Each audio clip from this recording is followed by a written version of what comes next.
meeting, June 13th, 2023. Let the minutes reflect that 4 members are present with Mr. Brogan dialed en route to the meeting. Ms. Farley, would you lead us in the Pledge of Allegiance, please? I pledge allegiance to the flag of the United States of America and to the republic for which it stands, one nation, under God, indivisible, with liberty and justice for all.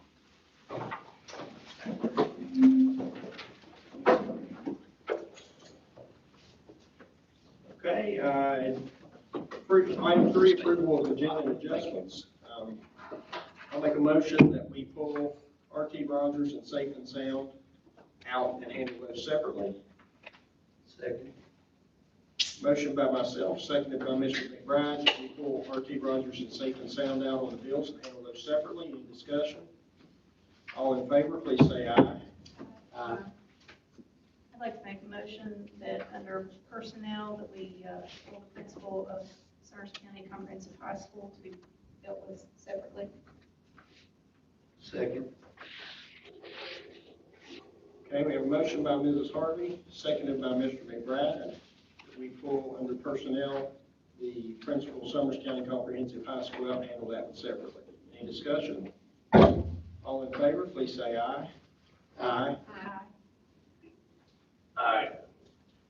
Mr. Brogan, I want to back up just for a minute. Did you vote on pulling the Safe and Sound and R.T. Rogers out? Yes. Okay, so that was a 5-0 vote. Any other adjustments? Yes, under number 10 personnel, I need to have Adrian Connor pulled out separately, babysits for her part-time, and I'm paid to do so. Okay, we have a motion by Mrs. Farley to pull out under personnel, item 10, personnel, Adrian Connor, and handle that one separately. Second. Have a second by Mrs. Hartley. Any discussion? All in favor, please say aye. Aye. Aye. Aye. Opposed? Abstaining? Minutes reflect by a 5-0 vote. Then under personnel, item 10, we will pull Adrian Connor out and handle that one separately. Any other adjustments? Okay. Do I have a motion to approve the agenda with the mentioned adjustments? I'll make a motion to approve the agenda with the aforementioned adjustments. I'll second. Have a motion by Mrs. Harvey, seconded by Mrs. Farley, that we approve the agenda with the previous mentioned adjustments. Any discussion? All in favor, please say aye. Aye. Oh, Greg, aren't you on the bills? let's see, maybe I overlooked that one. You are. I am? Okay, thank you. Oh, okay, thank you, Kenny. So, we had a motion, we had a second, so I will make a motion that I need to make a motion that we pull me out and pay that one separately. I'll second. Motion by myself, second by Mrs. Farley, that we pull out the bill for myself and handle that one separately. All in favor, please say aye. Aye. Opposed? Okay, 5-0 vote that we have pulled out the bill for myself. That will be handled separately. Now, if we can have a motion again for the adjustments and the approval of the agenda. Make a motion that we approve the aforementioned adjustments for the agenda. I'll second. Okay, motion by Mrs. Harvey, seconded by Mrs. Farley, that we approve the agenda with the previous mentioned adjustments. Any discussion? All in favor, please say aye. Aye. Opposed? Abstained? That was in favor, correct, Mr. Brogan? Yes. Okay, I didn't give you enough time, I apologize. But the minutes reflect by a 5-0 vote that the agenda with adjustments has been approved. Thank you for catching that, Mr. Brogan. Not a problem. All right, presentations. We have Game Changer, Kim Blake, Director of Prevention with New School. I met Kim last week and went to a presentation about Game Changer in Greenbrier County a couple Wednesdays ago, and heard some testimonials from some schools that have piloted Game Changer. And if you didn't already know about it, we have a huge problem with opioid crisis, and then now we're dealing with vaping and fentanyl, and then one pill can kill. And so I don't want to take any of her thunder or lightning. I want her to present and talk to you guys and have you guys ask any questions. But this is something I think we need to have in our county-wide to be able to talk to kids at their grade level about better choices and to stay away from this stuff. We did receive some money. We will be receiving money from litigation that we received with counties going together to sue the Juul company. This county will receive close to $27,000. It's going to cost about $60,000 to do this countywide. It's 120 total, but the governor and Senator Manchin and Capito has allocated 50% to come to us to educate our children, and not to scare them straight, but to educate them and to let them know about fentanyl and poor choices that people can put themselves into. So without further ado, I'm going to have Kim talk to you a little bit about it. And I did tell her, you know, try to keep it within 30 minutes at the most. And I don't she's, think that's gonna be a problem. well, you'll do fine. I'm just giving you a hard time. So just a little bit about me. I'm originally from Greenbrier County, so I played basketball here. I graduated from Greenbrier West. I'm sure you all probably won when we played, but that's okay. So I live in Barbersville now. I went to Marshall University. I was a school psychologist in Wayne County for 10 years, and I was in Cabell County for a year before I started this job. So I kind of saw how drugs infiltrated into the communities as I was working in the school system, and how it affected our students and their behaviors and those kinds of things.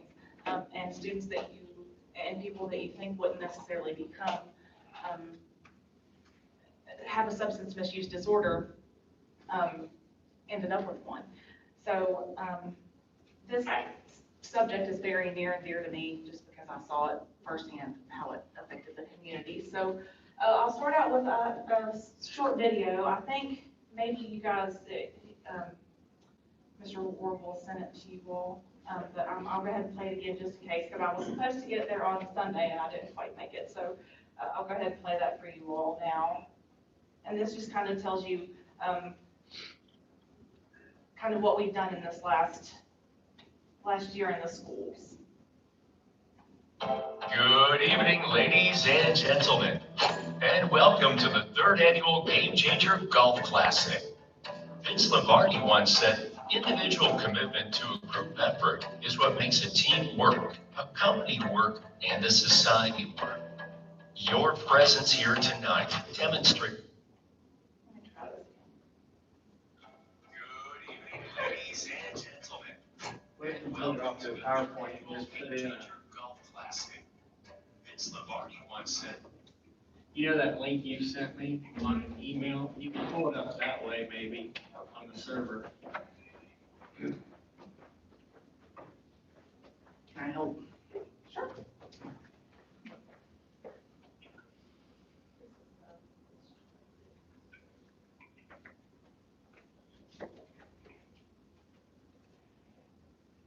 It was great on my computer.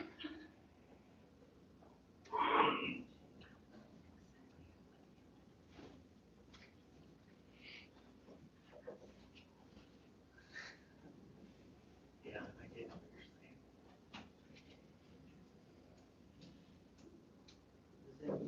Yes.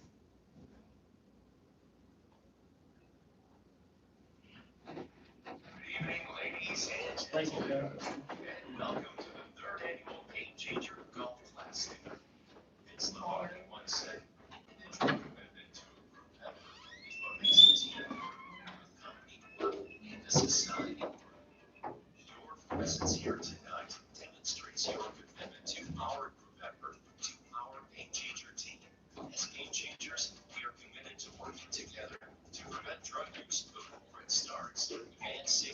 liberation of West Virginians from addiction and death. 3 years ago, Game Changer was an ambitious dream. Today, thanks to your individual commitment, you can see it's working. It's working for our kids. It's working for our families. It's working for our communities. You can see it in the numbers. 12. That's the number of Game Changer pilot schools now up and running with our prevention education programs in collaboration with the Hazelden and Ford Foundation. Additional schools on track for fall of 2023. Game Changer is rolling. Over 100 students from our Game Changer pilot high schools and middle schools and their Game Changer coaches have completed peer leadership training since instruction began in late January. These young leaders participated in Hazelden Betty Ford Prevention Solutions staff presentations on opioid and substance misuse and performed exercises in public speaking and role playing. We are seeing Game Changer student leaders take ownership of these groups and develop exponentially as public speakers. These leaders will carry the Game Changer healthy lifestyles message to their peers and to younger students throughout West Virginia. They will spearhead a cultural shift in our West Virginia schools and communities. 4.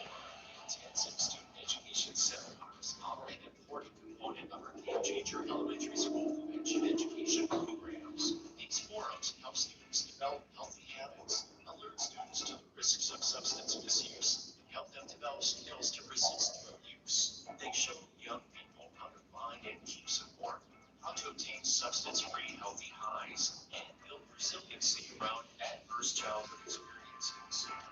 Over 20,000 students have toured the Game Changer-sponsored DEA Drugs Cost Consequences exhibit at the West Virginia Culture Center this winter.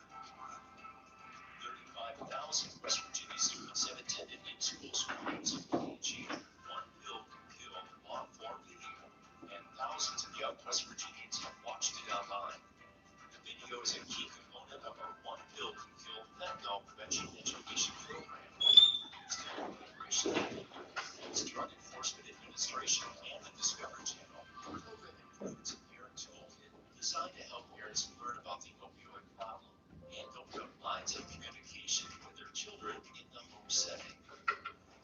There have been over 4 million views of Game Changer One Pill Can Kill video and display ads on Facebook, Snapchat, Hulu, and other platforms favored by young West Virginians. These ads warn young people of the dangers of playing Russian roulette with fentanyl-laced pills purchased online and link to the One Pill Can Kill video. Over 172,000 unique visits to our Game Changer Facebook page and our Game Changer website has served blogs, helpful articles, and news posts to over 80,000 visitors. We continue to post new content each month to both our website and Facebook page to inform our team members and support young visitors. Over 100 families have been helped through the Game Changer Change Their Holiday campaign. Your donations to the special Game Changer Fund provided jobs and hope families, presents for the kids, gift cards, and a turkey dinner with all the fixings on Christmas Day. The numbers tell the story. Game Changer is working, up and running, and in full swing. In 3 short years, we've come farther than we ever dreamed, but there is much to do. The moment you've arrived is the perfect time to start out again. With your continued commitment, we will save a generation of West Virginians from opioid and substance misuse and tragic death from fentanyl. Let's keep Game Changer working for our kids, our families, and our communities.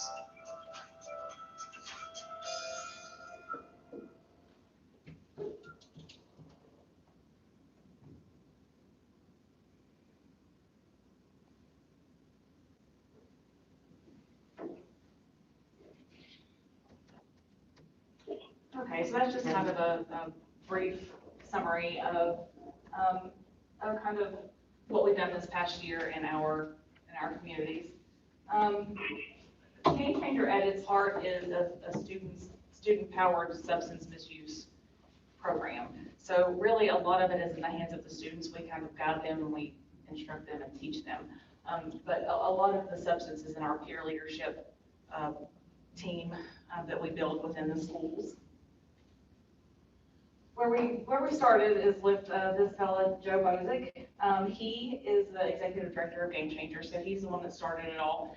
He is on a mission to stop substance misuse disorder within West Virginia. What he says outright to anybody that asks him is he's basically tired of seeing his friends put their families in the ground. He's tired of seeing people die from this epidemic, so he wants to stop that. We partnered with the Hazelden Betty Ford Foundation, and we signed a partnership in 2021 for 3 years, so they will be with us to help support us. So the way the model works, they're in our 12 pilot schools right now, and they're the ones that are doing the work in the schools. The next 50 schools, I've hired a staff of myself and 4 others that will learn from them, and they'll take their program and put it into the schools, and then we will eventually be in all the schools in West Virginia by 2027, 2028. You kind of saw this already. This is, these are the schools that we're in already. This is our 12 pilot schools, so we're in 8 different counties and 12 different schools. We're in all programmatic levels.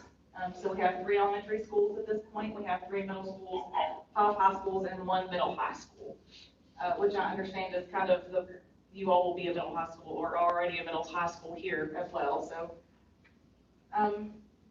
part of what we do is called a prevention assessment. So this prevention assessment is a whole lot like what I equate it to is when you get a new class of students and you're not really sure what their reading levels look like or what their math levels look like. You benchmark them to see where they are so you can kind of tailor what you do to your classroom. That's a whole lot what this prevention assessment is. So you bring in stakeholders from the community. So you talk to clergy, you talk to business members, you talk to parents, you talk to the teachers and the kids themselves to get an idea of what's working well in the community as far as prevention. So what risk factors are in the community, what protective factors has the community built in within the system. So our plan is not to come in and take over and tell you what to do with your school and how to do it. We want to run along beside you and support you and help you with your prevention efforts and to start to build a culture and a climate around prevention as far as around substance misuse within the community. So the prevention assessment that I just talked about is in the elementary schools and as well as in the middle and high school. So each school would have their own prevention assessment because not every school is the same. I learned, and I know this being from West Virginia, like I was in Wheeling one day and I was in Boone County the next day, and obviously the needs in Wheeling are not the same as they are in Boone County. They're very, very different, and that's the same across different counties. I know in Greenbrier County, the needs at Greenbrier West are not the same as they are at Greenbrier East. So it's tailored to your school. The Student Attitudes and Behavior Survey is based on the social norms approach. So just a brief overview of that. People grossly overestimate substance use within their peers, specifically in the middle and high school. So it kind of helps to debunk that idea that all students are using alcohol or they're all smoking marijuana or everybody's vaping. Students have that pressure to fit in with everybody. So if they believe that everybody else is doing it, they're going to want to do it too.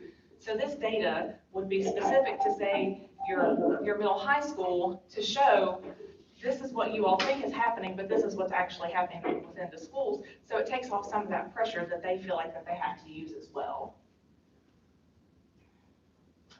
Our elementary education piece is 4 days of intensive student education. So someone from my team would come in to the classrooms. They would build a schedule within the elementary school to come in, and it's 4 45-minute sessions so that they would be spread out across the week.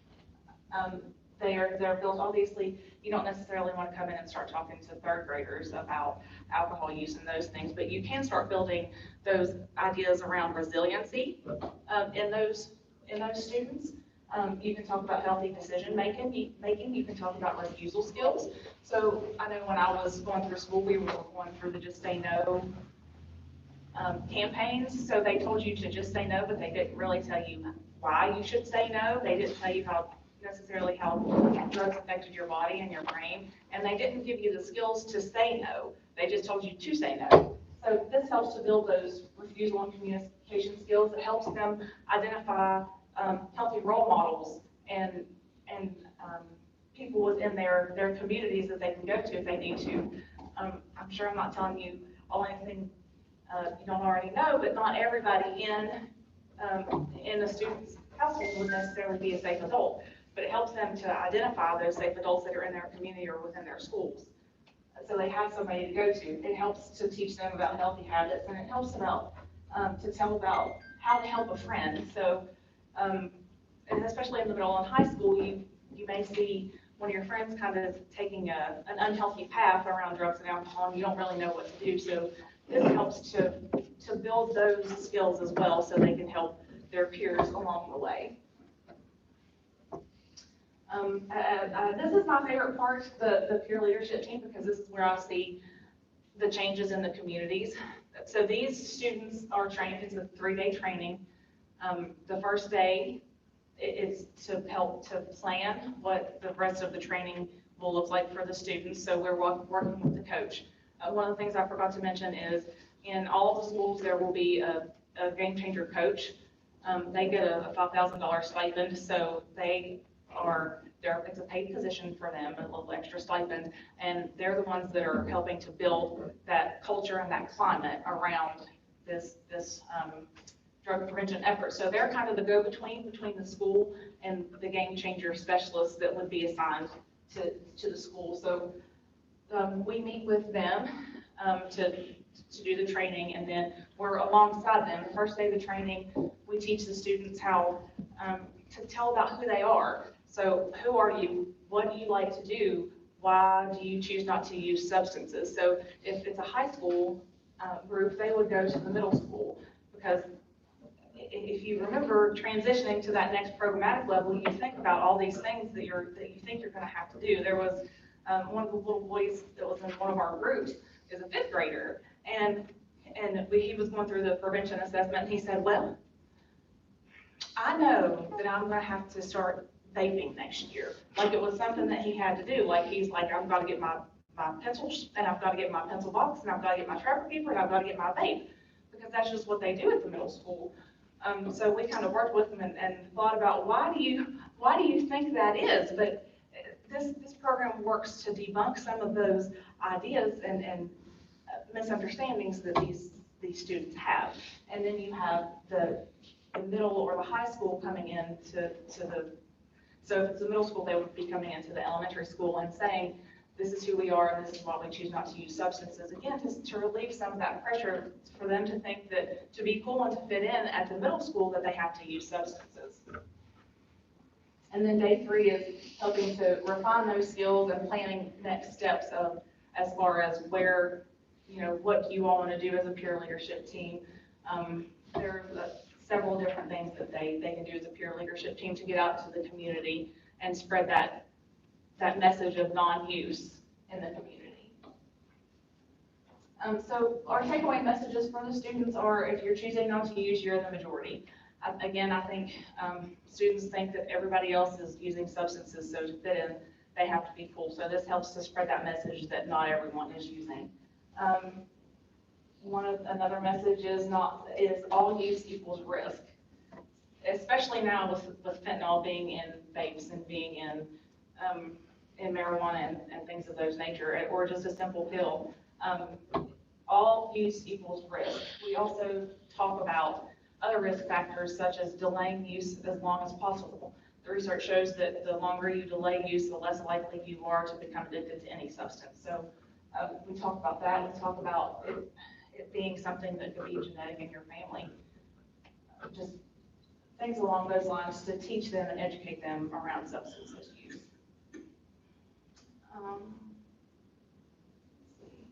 So I think I hear a lot what makes Game Changer different from all the other prevention initiatives that are in the schools. And I know, coming from a school system, there are a lot of different initiatives that come into the school. Everything comes with a box of curriculum. Sometimes the curriculum gets used, sometimes it doesn't. We don't necessarily have a box of curriculum, so there's no worksheets, there's no manuals, there's nothing along those lines. We have the support with the Hazelden Betty Ford Peer Solutions team, as well as the Game Changer specialists that will keep the culture shift moving. So we're not here just for a year. We'll be here, until you all are up and sustainable kind of on your own, and then we're still going to be there for support in the very long future, hopefully. And we have up-to-date data, so there's a lot of data that is presented that is 2 or 3 years old. That Student Attitudes and Behavior Survey gives you real-time data that you can use to tailor your prevention efforts within your communities and within your schools. Our intensive student education program is those 4 45-minute sessions. So a lot of the prevention programs are 10 weeks and they're an hour a session. So this helps to maximize that prevention effort, but also it minimizes the time that's taken away from the core instruction, which I know in the teacher's world that core instruction time is very, very important to them because of test scores and things along those lines. There's the paid stipend for the Game Changer coach in each school. And this helps to connect students and other peers to form stronger bonds connected around non-use in the community. And I won't take much time on this because it kind of talked about it in the video, but we had the drug costs and consequences mobile exhibit. Several of our middle and high school students were bused to the Cultural Center in Charleston, and they went through that exhibit. It was a partnership with the DEA that we did. It ran from September to January. And then we have the One Pill Can Kill video that was released. That video, if you haven't seen it, it had students that were actually from West Virginia that were in the video. So Meg Bolger, who played basketball at WVU, was the host of the video, and she asked the students questions. She did a ride-along with EMS. She talked to a family that had a daughter that passed away from fentanyl. She talked to an actual drug dealer in the Western Regional Jail. So it's if you get a chance, it's on our website. It's about 34 minutes long, but it's very informational, and it talks a lot about the risks around fentanyl. And this is my contact information, and Joe's as well. So that's all I have. Do you guys have any questions about any of this?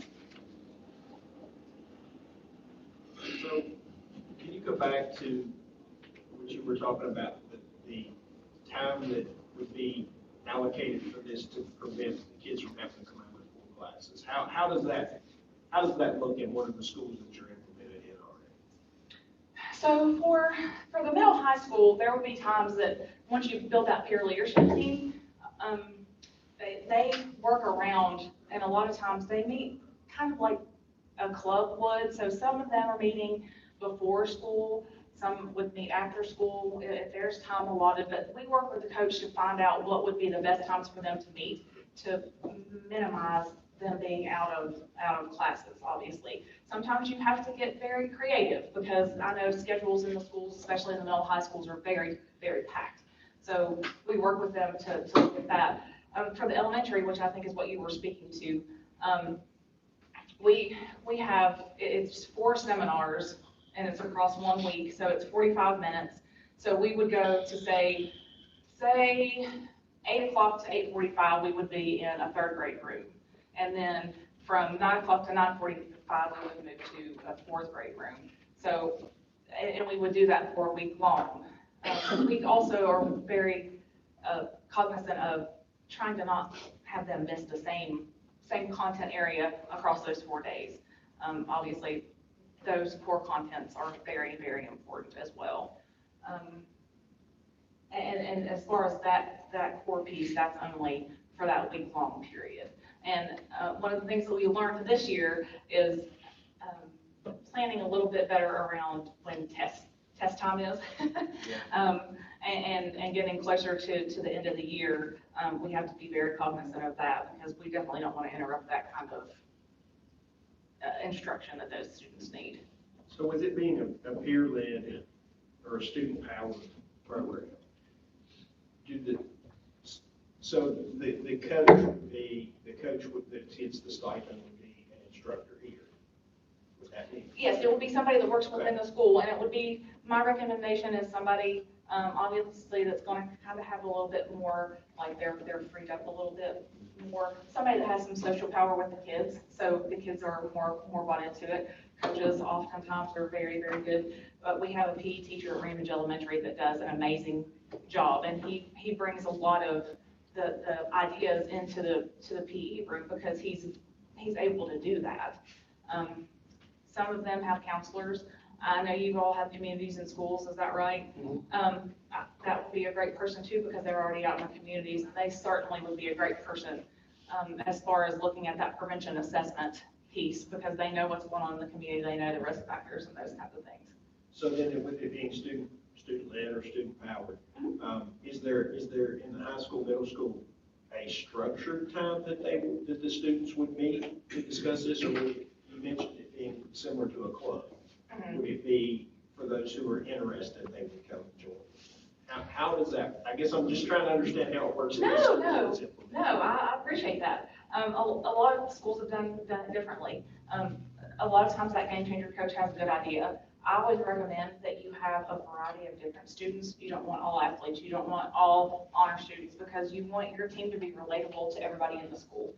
Because a lot of times it's easy for students to say, they don't need me, they're not talking about me, or I can't relate to that person, and they just don't listen. So I think when you pick your game changer coach, you want somebody that really knows the student population. Some schools have done sign-ups, and they've kind of had to kind of decide what they wanted their team to look like. That doesn't mean that those other students can't be involved. If they choose to meet as a club, they can absolutely come. What we practice and what we do in that 3-day training when we're building those public speaking skills for those students, that group is a smaller group, usually around 15 or so. But just a variety of different students. Does that kind of answer your question? Okay. Right at the secondary, we do have the built-in advisory time too, so that might be a good way of rotating, if you will. Okay. As far as the cost, so it's $60,000. There's a $5,000 stipend. Am I on track so far? So Or did I miss something? So the breakdown for your county is, would it be $60,000 for? That's what Joe's talking about. We haven't got to the very final, but he basically said generically, we're gonna get half, and it's around 120. He said the governor and the senators have said they would like to use Summers County, since I asked them, could you do this countywide? We're a smaller school system. Why not make this pervasive? Because we do have a problem with drugs. Just knowing the handle with care and some of the stuff our kids are dealing with, this is a good piece of information to use with a coach to be building the school. So if you take around, we'll just use 60 for right now, half.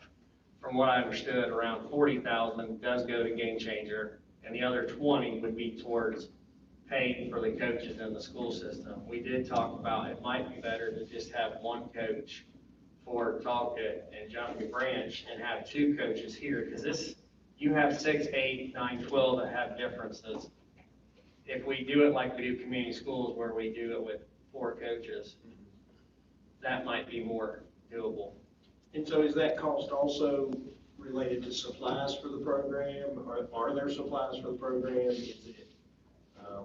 Is it related, I guess I'm just trying to figure out, is it related to you all coming and working with our staff? Yes. I'm trying to figure out what we get for that money. Okay, yeah, no, that's a great question. So you get that tailored specific instruction for each different school. Part of it goes to pay for that student attitudes and behavior survey that would be at the middle and high school. Part of it goes to the Hazelton Medical Board Foundation, because it's their program that we're using. Part of it goes for our staff as well. Okay. And is that an annual fee or one time?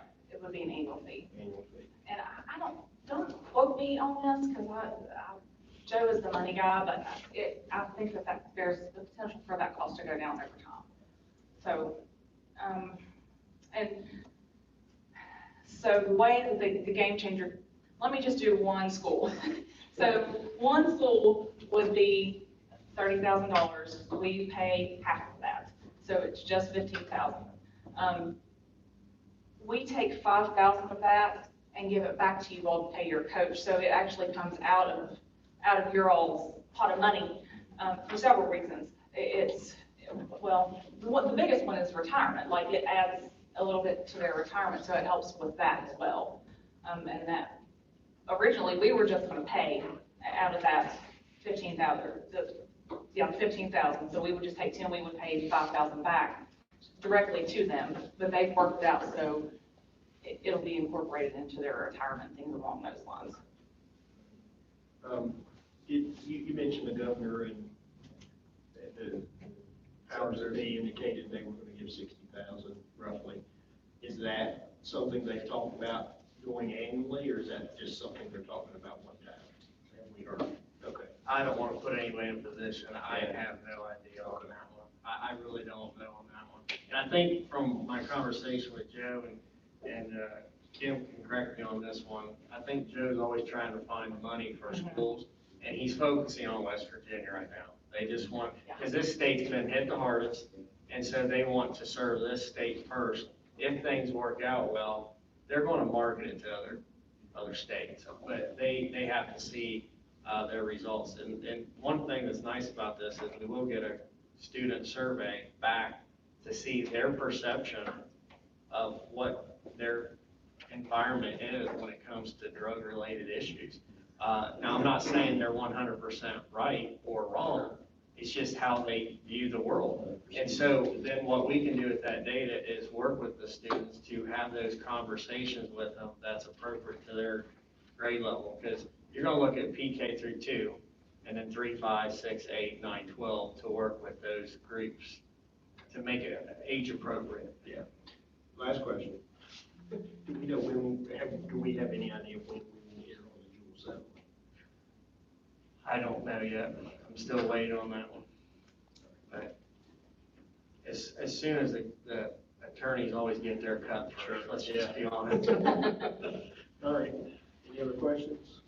And I would say one of the other things is, as I was talking about curriculum coming into the schools before, I think a lot of times somebody that's running that curriculum, it's specifically placed on them to do, and they have lots of other things on their plate. So sometimes that gets pushed to the back burner. One of the things that you would get for your money is you have somebody that's coming into the school to keep this prevention effort and the culture and the climate building around that prevention of substance misuse. And that's someone from your team. Yes. And how often do you all come?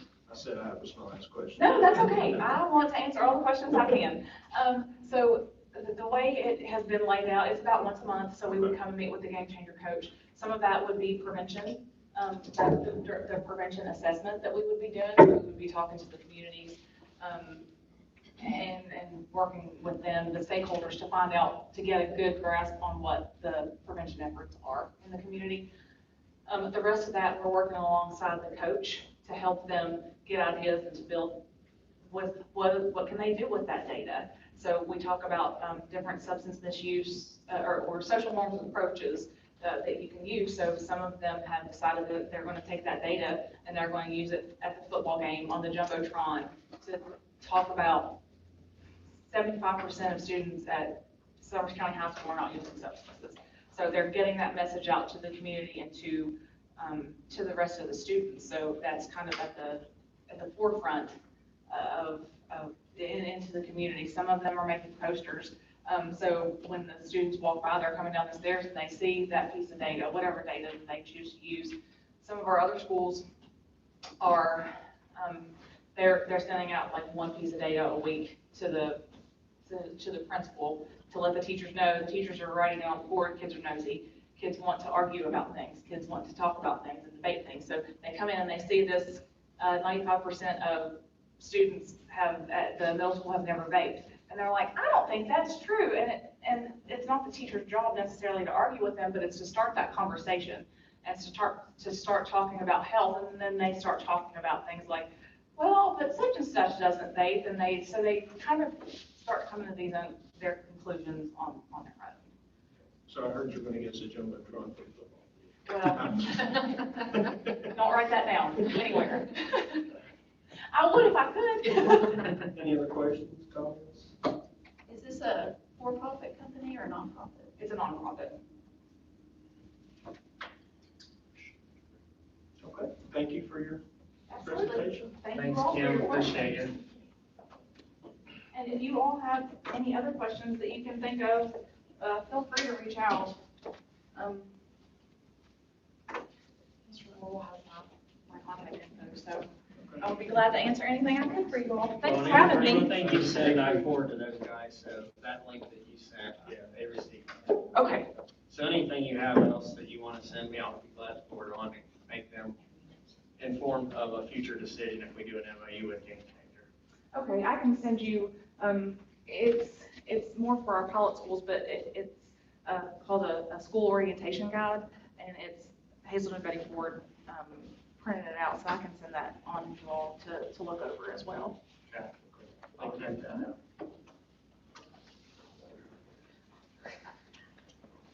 We don't have new school, you said, correct? No, yeah, anything. All right. So item 5, public comments. We have Ms. Cleo Matthews. I'm Cleo Matthews, I'm a community volunteer, and I'm here to, I have a question or a comment, I don't know if it can be taken both ways. The first item is about the principal of Summers County High School. And from your agenda, it seems like you're going to recommend a person that is not from the county. So my question or comment is, should we give opportunities to people that are already in our system and have a vested interest, know the county, and grow our leadership, encourage leadership, and grow leadership in our county? The other comment or question is, in another meeting, we talked about creating expectations for our students in every course, on every level, so that the educational outcomes will be better. In other words, if we define for the students and the parents what they should be able to know and do as a result of taking various courses, and explaining to the parents that all we're interested in is making their child as happy and successful as he or she can be. We talked about those, and I didn't know where those are at this point. Thank you. Thank you. Thank you. All right. Item 6, approval of minutes. We have the May 23rd, 2023 regular minutes.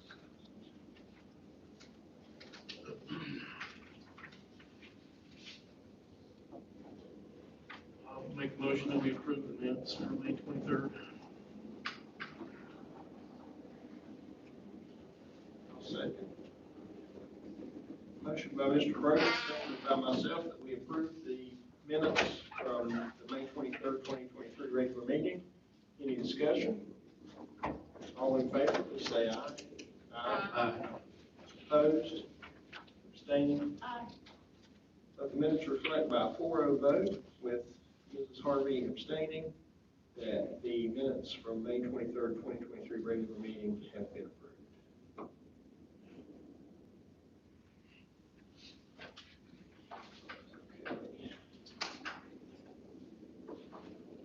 So we are now at approval of bills. We will first take up R.T. Rogers and Safe and Sound.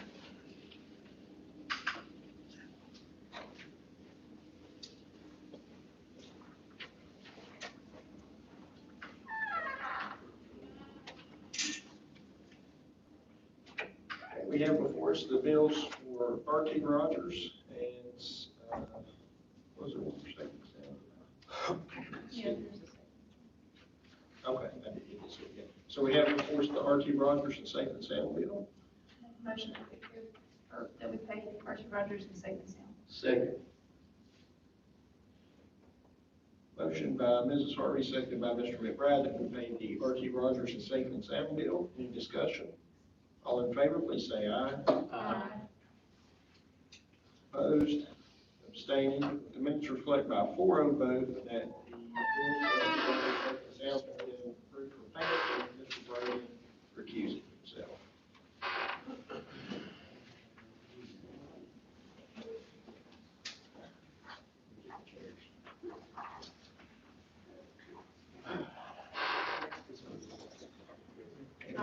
$75.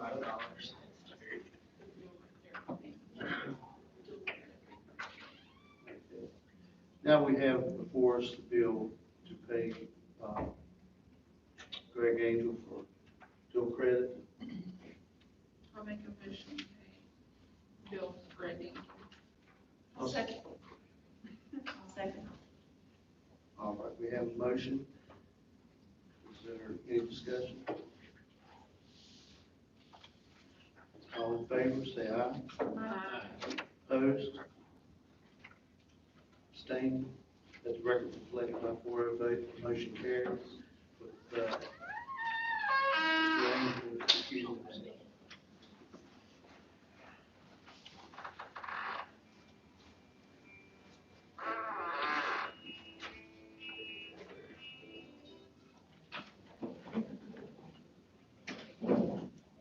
All right, we have before us the remainder of the bills. Make a motion to pay bills. Second. A motion by Mr. Brony, seconded by Mr. McBride, that we approve the payment of the remainder of the bills. All in favor, please say aye. Aye. Opposed, abstaining. Let the minutes reflect by a 5-0 vote that the remainder of the bills have been approved for payment.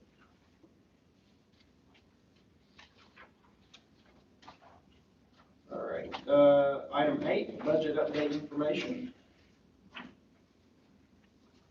I'm gonna have our new CSBO tell our budget. She's, all excited to give a little bit of update on our budget, and, it's actually, Mr. Rogan, you'll like it. I don't wanna steal her thunder, but I'll let her go ahead and tell you a little bit about it. First of all, I just want to say there was a few changes to the approved budget that the state needed for our budget to be finalized. Those mainly just come from when Lauren did the budget, she had the first round of comps from the state, and there was an advised second round of comps that came out from the state. So that was just to update the numbers like PEIA numbers, retirement from the state. So all of those changes will be on the next board minutes for approval for the budget changes. But I did want to bring up that there is a few of those, and we had to add a carryover to get the budget in balance before I submitted it. So I did just add $1 million in carryover, but that's not where we are. We're looking at between 1.6 and 1.8 million in carryover. I'll have a better number for you closer to the end of the month once we get everything in. We're still missing a couple months of taxes and some interest from the banks, and I still have to close a few things out, but closer to the end of the month. But I did want to let you know that it is closer to 1.6 to 1.8. I know that's a lot better than previously discussed, but that's just where we are with the budget right now. Good, thank you. To be fair to Ms. Crook, and with this transition, she has to be ultra conservative with that first round. And then now we're getting, it's like anything else. Well, when you encumber stuff, you don't know if you're actually going to pay certain things. And then the other thing is, when you're getting the books cleaned up by June 30th, we're in June now, so it's getting closer to exactly the money, so. And when she was looking at it, there was about 6 months of taxes still not That- collected. So that adds a lot to that number. That is the big part. Yeah. Very good, thank you. Next item, we have approved purchase over $20,000, and this is for Custom Service Industries asbestos abatement at Hinton Area Elementary. Yeah, do you want to go ahead, Chad, give them a quick report on this, because you've Ron point on this one. Sure. So we've discussed the issue with the floor tile at Hinton Area Elementary. So basically, in order to correct the floor tile issue, we're going to have to abate the floor tile and the mastic, the glue on the bottom floor of Hinton Area. It's not the classrooms, it's in the hallway. We were unfortunate we couldn't just do one section because the floor tile was coming up in various locations on the bottom floor. The company that you see before you, they're on the state contract. They do a tremendous amount of abatement. We did 2 rounds of testing just to make sure, and they can do the work. We're hoping no later than about the 2nd week of July to give us ample time to put some sort of floor back down, which is kind of my biggest worry at the moment. But nonetheless, that's where we're at on that. We have to assume that all the mastic at Hinton Area is asbestos containing. So with the samples, that's what we have determined. You have any questions? Any other areas that need to be abated? Excuse me? Were there any other areas that needed to be abated? Yes, actually. I'm glad you asked. There is about, well, yes, there are probably about 3 rows of asbestos glue in front of the coolers inside of the kitchen. The tiles have been in disrepair for quite some time, but we want to be able to fix that. In order to fix that, you have to abate the glue. So we want to go back about 3 rows and then put some floor tile and butt up against some of the new coolers that we purchased about a year ago. So that's all at the moment. So again, it's in the hallway? Yes, it's the entire hallway of the first floor. Okay. And that's just because that asbestos was exposed? Well, here's the problem. The tile itself is not asbestos correct. But there's no way we cannot legally glue the tile that come up back to the mastic that's on the ground. So there was a little bit of an issue in some cleaning regimens, which basically led to some of the tile popping. So short of just taking the tile away and then waxing over the mastic, which you're allowed to do. I mean, there's no other way to put the floor back down. I mean, and we're, like I said, we're having a tile pop here, one starting to move here. There's just no way to quickly fix it. That answer your question? It does. Thank you. What about the stairwell? Stairwell's in good shape. Now, does it contain asbestos? We have not obtained samples of the stairwell, but we have since learned that the stairwell can actually contain asbestos material. But I will say we're working on our asbestos plans. We had to do some baseline sampling here at this school. We're strengthening our program there. I guess that's down the road, and I've heard it kicked around before. Is there any chance of polishing the concrete, or does it just remains to be seen what you're going to find once the tile's up?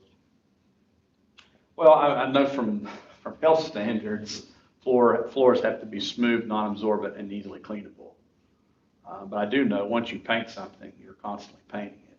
You're constantly putting seal down on it. But that is something that can be done. It has not, I guess, seriously looked into. So this is just for the abatement, doesn't, 3,800 square feet of abatement. it does not account. Does for not cost account for the to tile. Put down new tile. Tile ranges, I found today, tile ranges from $4 to $8 a square foot. What? What we're doing is we're looking at, we have state bid with Lowe's. We could just purchase all the materials and hire someone to put down all that. But no matter how you look at it, talking to 3 different contractors, one being Radford and Radford, who's working here, and the other one, Bob, who's currently working here, they said that it's hard to get people right now.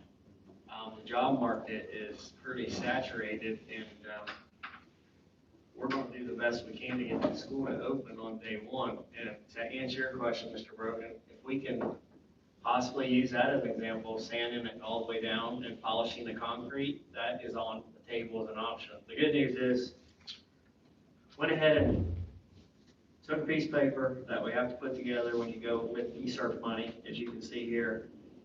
I submitted to the State Department a $100,000 budget, and I gave that to Ms. Jones. Ms. Jones submitted it, and we have to say why we're doing this, and this is a need because it's talking about the air quality. It does meet in that scope. We're just waiting on the state to approve it, but I'm hoping 100,000 will cover it. We know 36 because that's the roundup number, but when Chad found out today the square footage of that, you can see it can eat up real quick, and so 100,000 might not be enough, but at that point in time when I submitted it, we had to get it in quickly so we could get this approved by you guys and then approved by the state, and August is going to be here quicker than not. I do want to say that it is not an unsafe building. No, There's no one, I mean, it is safe, and it has been safe. That's just, by law, we cannot fix the floor without the abatement. it's a 40-plus building. Yeah, so. How long is the work supposed to take? Abatement takes about a week, according to Mike McAllister, I think, the owner of the company. And as soon as he's done, we'd like the next person to be right on top of him. So, we got about 5 different plans, but we're not sure how to go until we know if any, the question is, will anybody want to work during that time period? And I'll say this too, I mean, I may misspeak, but, I mean, no one could be in the school when it's being abated. There'll be some signage on the school, so it's not necessarily, the school's not being condemned or anything like that. That's just law, what has to be done once it's abated.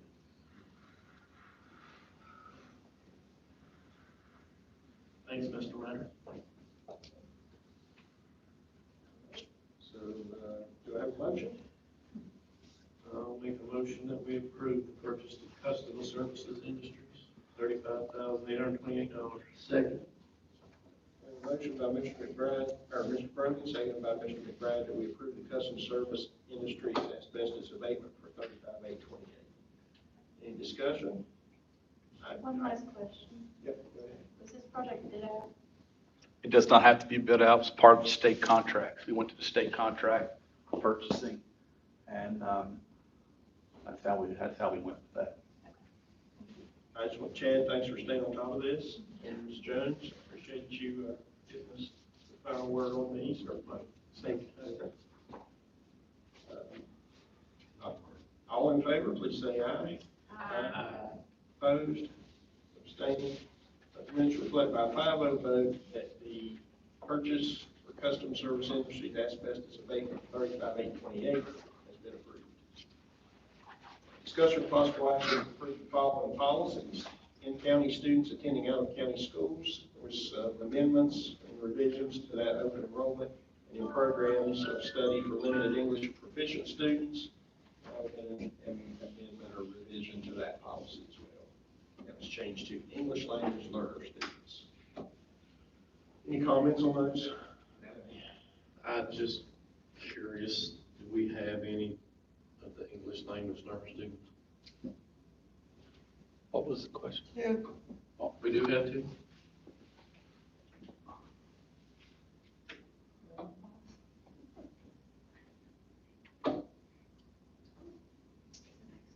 I'll make a motion that we approve the policies that have been reviewed for the one time. Policies 5C-1, county students attending out-of-county schools, and 6-D-6, program of study for English language learner students. Second. Motion by myself, seconded by Mrs. Harvey, that we approve the two policies, 561 and 5C-1 and 6 D-6. Any discussion? All in favor, please say aye. Aye. Opposed, abstaining, minutes reflect by 5-0 vote that those two policies have been approved.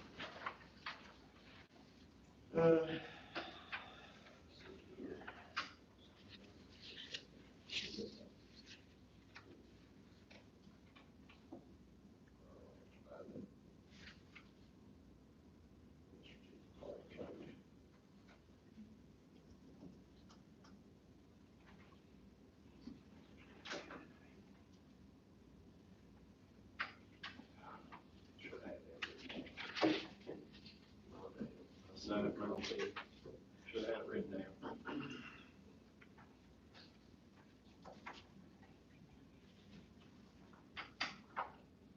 What's in, To go into executive I session. have these, but that's all. Yeah, 6-90-4, thank you. Can I see that? Thank you. So I will make a motion that we go into executive session according to West Virginia Code 6-98-4, paragraph 2, related to personnel for discussion. Thank you, Ms. I'll second. A motion by myself, seconded by Mr. Brogan, that we go into executive session according to West Virginia Code 6-9A, paragraph 2, for discussion of possible action regarding superintendent evaluation. Any discussion? All in favor, please say aye. Aye. Minutes reflect by 5-0 vote that we will go into executive session at 6:03 PM.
was adjourned at 7:03. We have over Mr. Warble, and we will not take any action on this agenda item, and it will be on the agenda for June 27th. But he came from the Netherlands, so. Okay, next item, D, discussion of possible action to approve employee overnight out-of-state trip for Kim Cox and Amber Stover for a Gear Up conference, July 16th through the 19th in San Francisco, California. These kids are some of them girls. Make a motion to approve the trip. The video games. I'll talk to you later. Okay. Motion by Mr. Brogan, second by Mrs. Starling, that we approve the employee overnight out-of-state trip for Kim Cox and Amber Stover to the Gear Up Conference, July 16th through the 19th. Any discussion? I have a question. Is there a reason why the Gear Up coordinator is not going? Ms. Jones? I don't know what, do you know what? I wondered about that too, but Mr. Kuhn would have to answer that. I don't know why she's not attending. I think she already had, didn't they say she had? I'm pretty sure Adam said that she had Yeah. previous plans and she couldn't go because Yeah. I think she was asked first. I think. Don't quote me on that. Yeah. I think she was. Okay, any further discussion? All in favor, please say aye. Opposed, abstaining. Let the minutes reflect by a 5-0 vote that the employee overnight out-of-state trip, Kim Cox and Amber Stover to the Gear Up Conference, July 16th through the 19th has been approved. E, discussion of possible action regarding the development of an investment account managed by the Board of Treasury Investments for West Virginia. I'll have Ms. McClung talk a little bit about that. I think she's brought some fresh new ideas, and I think this might be, I'll have to say it again, Mr. Brogan, right up your alley. This was just an idea of being a little bit more aggressive with growing our own money.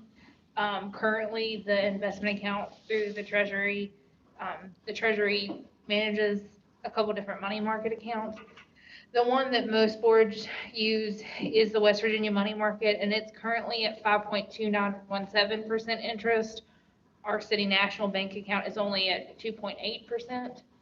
I think it just makes sense to move our money around to where we're earning more interest so we can just grow the money we already have. Because, I mean, our average in our bank account is $1 million. The difference in 2.4% for a year could be $24,000. I mean, I know that's not a lot, but it is a lot for our own money. So that would just be you guys giving me permission to grow our money, but we have to have a motion for the board to approve to establish the Treasury account. Is there any risk involved there? There's a little bit of risk, but because it's measured by the Treasury, they do a month-to-month analysis. Every quarter, they're required to every quarter. If anything changes, they do it more often. There's a $100 minimum. So if the growth goes down, we just move the money back to our own account that's earning 2.8%. It's just every Thursday they update the percentages, so I can log on and look, and whichever one, I mean, we wouldn't want to move it around often, but if for some reason that one's lower, we wouldn't leave the money there. We would move it back to City National. It would just be moving which one's more. Is their interest rate tied to the federal interest rates or? No, it's actually an investment account, so it's based on different funds and mutual accounts and stuff. Their returns? Do what? It's just based on their returns? Yeah, it is. The West Virginia money market and the West Virginia government money market are the two with the biggest growth right now. We cannot do the short-term bond one. It's just not available for school boards, nor is it a really good idea. But it's all based on like an actual investment account. If you go to the Treasury site and the investment account site, they have the different funds listed if you wanted to know a bigger breakdown. In your packet, there's some more information. I don't know if the whole packet for the investment account is pretty big. If you're interested in that, I can print it for the next meeting. It was just an idea to grow the money that we already have. What would you have in mind for the first, like minimum deposit in that to start it out? So I would follow probably my old boss's approach. And when we do the draws from the state, just have them deposit it into that instead of our bank account. And then you would move the money from there to our bank account. It takes 1 day to move the money from that account to our bank account to cover our cost. So my approach would probably be wanting to put the money there first and then move it as we need the money so that we're growing the money faster, because if you put it in there, it's there. I mean, we could look at a different approach if you guys want. It would just, it's just however we want to do it. I just thought it was a good suggestion. Right, right.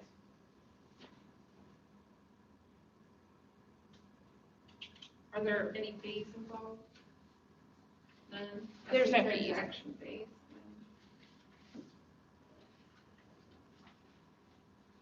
And is there a minimum balance? $100.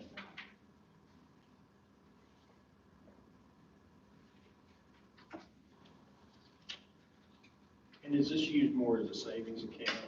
So we would continue our checking account with the city and move money out of here into that account if we needed it? You could do it that way, or you could do it the opposite way. Put the money there first and then move it into the city account as you need it in your city account. Okay. Because your city account is more like your spending account. Right. Or we could do it the I opposite mean, way. it's backwards, that's what Yeah, I meant. okay. Yeah, okay.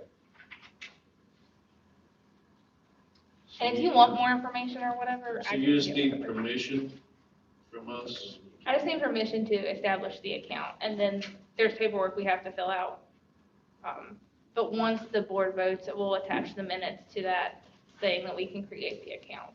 But because there's never been an account established, the board has to vote to establish new accounts. So we just need to make a motion that we allow Cassandra to move forward with the reinvestment. Well, you'll have to decide which one you want to go forward with.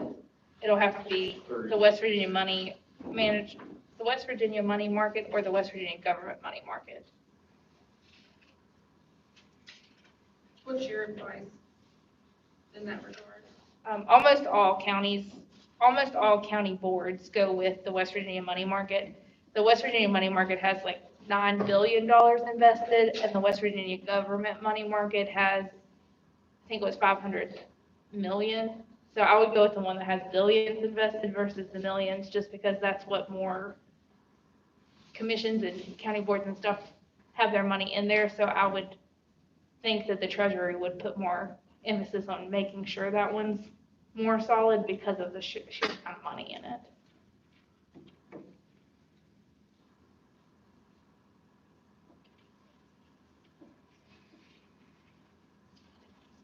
And you mentioned quarterly updates, so if we do enter this, I would say every quarter we give you what we get from That would state. be a great I idea. think that would be a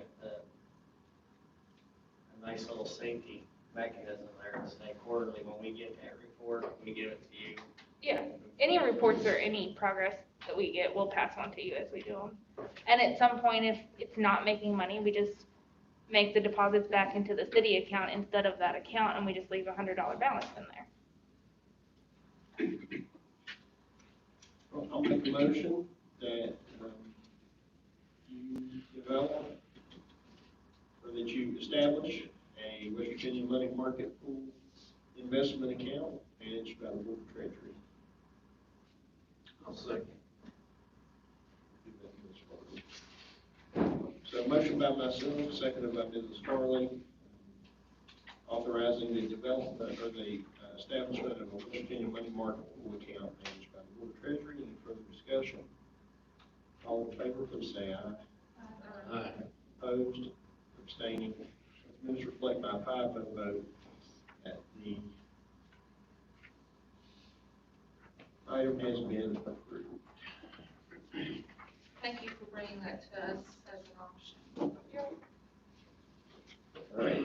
Item F, discussion or possible action to approve contract between Summers County Board of Education and Edwards Educational Service.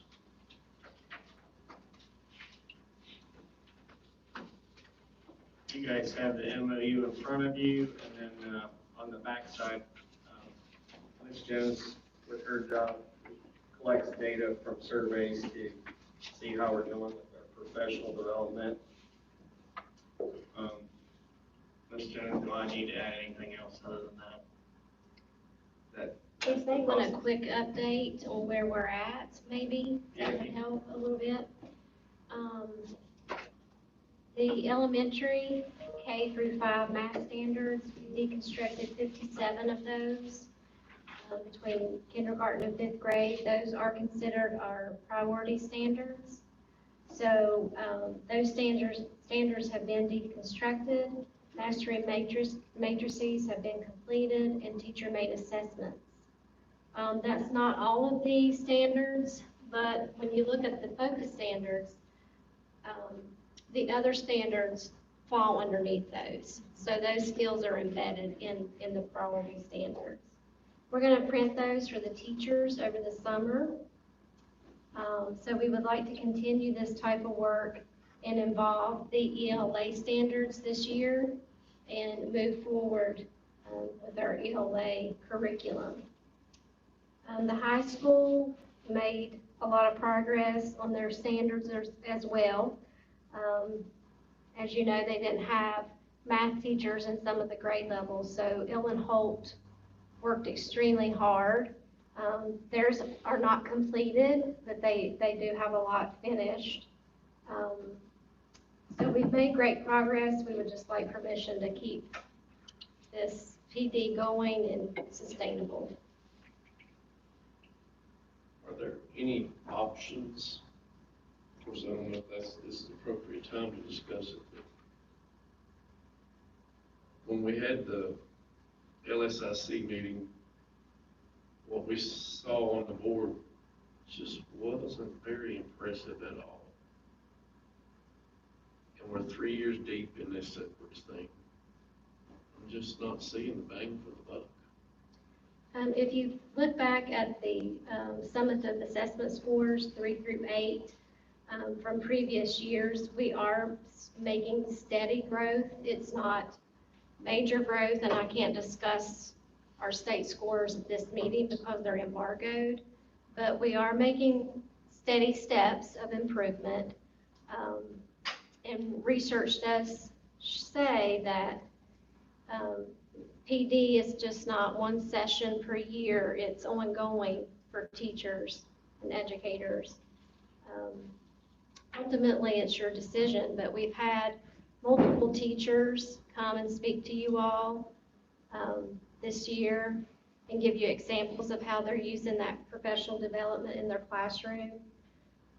I don't know if anybody else wants to speak to how that's helped them as a principal or a teacher. So I was looking at the evaluation results, and it looks like we had 12 responses. So did Dr. Edwards work with 12? No, we gave those out at the end of the year to the 3 teacher groups that he was working with. Those are the ones that was submitted back. Some of them could send it electronically, some of them turned it in.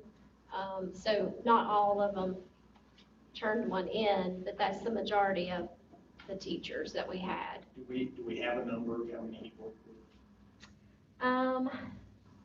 I don't have the list right off. I know one of the teachers was off on maternity leave. Some of the teachers were on field trips that last time that he was here. That may be why the numbers are down. But we had probably approximately 5 to 6 teachers in 3 different groups. So it would have been about 15 to 18 teachers. That's about what we had last year, because I remember there were 15 respondents plus 2 administrators. Yes, sir. And my concern was that we're paying a lot of money, but we're only actually touching a few teachers. Well, he also works with a PLC group, PLC coordinator group, and those are teachers from each school that goes back and gives this PD to the rest of the staff in their PLC meetings. Each school had PLC coordinators that were responsible for sharing that professional development. And all of the teachers, not just the ones in this group, but all of our teachers were responsible for the deconstruction of the priority math standards. So it is trickling down into the schools, not necessarily with Dr. Edwards himself, but our PLC coordinators and our administrators. I've asked this question before. Where are we as far as being able to carry this torch ourselves? Well, we have two excellent curriculum specialists. We have Miss Kristen Richmond at the elementary schools, but she services all three schools. You just hired Christy Schaefer not too long ago for this school. Those two ladies will be instrumental in helping us train the other teachers. Like I said, the PLC coordinators, the administrators attend monthly training with Dr. Edwards too. So to answer your question, we all are doing the work, but it is nice to have a professional be able to come in and give this type of professional development to our staff.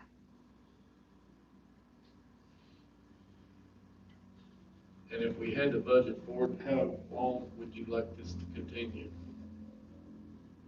Well, some type of professional development around your curriculum and your standards should be happening every school year. Like I said earlier, research shows that you can't just do one professional development session and expect our teachers to be experts, especially when we have a lot of substitutes and we have a lot of teachers coming in not from the education world. So we have to continue to grow our teachers, and that's going to be with continued professional development, whether you use Dr. Edwards or whether we use someone else. I should have already looked, but is this paid for research? This is paid for out of ESSER until the end of next school year. So we have thought about that already, how if we don't use Dr. Edwards, how are we going to pay for our professional development, whether it's him or someone else or another company or however we do it.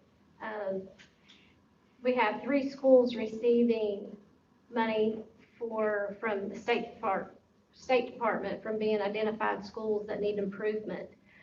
In those plans, it states what type of professional development that each school needs. So a lot of that money can be used for professional development. When we use that money, those schools are invited, but we're allowed to invite all of our other schools as well to participate. So we could use CSI money. We could use some Title II money, which is PD money from the federal government. So there's ways to sustain it even after ESSER goes away. Yeah, that's kind of where I was going with this, because, you know, pre-COVID, what did we have, 3 or 4 maybe a year, and that was a struggle. 3 or 4 what? Professional development days. Oh.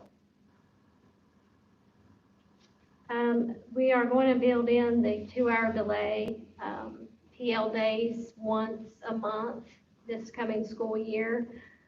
This year, the schools were supposed to use that time solely for this work that we're doing with our curriculum. So we've set aside time other than the times that Dr. Edwards is here to do this work in PD. Is there anyone that would like to add anything or just like to give an opinion, offer an opinion? I will say, Jumping Branch is kind of the model. Because from the moment I became principal, my first year, we hit the ground running with this work. We're probably the first school to have its standards done. We did a complete ELA and math set that spanned from 5th grade down to kindergarten. We have seen great results as far as student engagement in the classroom, and JP's test scores do support that. We've been able to grow at a rate that the other schools in the county haven't been able to do that. There are multiple factors to that, fully certified staff, students being with the same teacher for years, but certainly the more rigorous instruction has played a role in that. What I have seen as a principal over these 2 years is the biggest impact has really come with our novice teachers, those who are new to the field, either with training or without training. That's where I've seen the biggest improvement, is that his work has given those individuals the specialized training that they really need to help improve their instructional practices. The more experienced teachers, I think it's kind of just brought out some of what they've kind of forgotten. But by and large, I think the skills are already there. The biggest impact really has been the PD that's been provided to that initial group of teachers. You mind hearing my opinion, since you asked? Okay. Okay. That included everyone. Okay, professionally speaking, the question has to come down is, when I first came here, Quinn Cooper was surprised as a delegate when I said, we got to focus on academics. He said, you're the first person I've talked to in public education that's not talking about the pandemic. So we are coming out of a pandemic, and I'd have to disagree a little bit with Dr. Green on one thing. I think the professionals who have been in the system a long time, which would include people like myself. When I was first around Dr. Edwards, when I was a school principal where we became a Blue Ribbon school, we used his techniques to become a Blue Ribbon school. And what he did was he provided education to say, you need to think about your thinking, because what you've been doing isn't always best practice. Because people don't understand, once you get comfortable, you become complacent and mediocrity starts to seep in, and good starts fighting over great. So it does have a huge impact on the new people. But the people who are having a huge impact are also the people who have been in education a while. I know when I first came here and I talked to Ms. Jones and Dr. Knott, we had a conversation about bringing him in here. Those two challenged me and said, okay.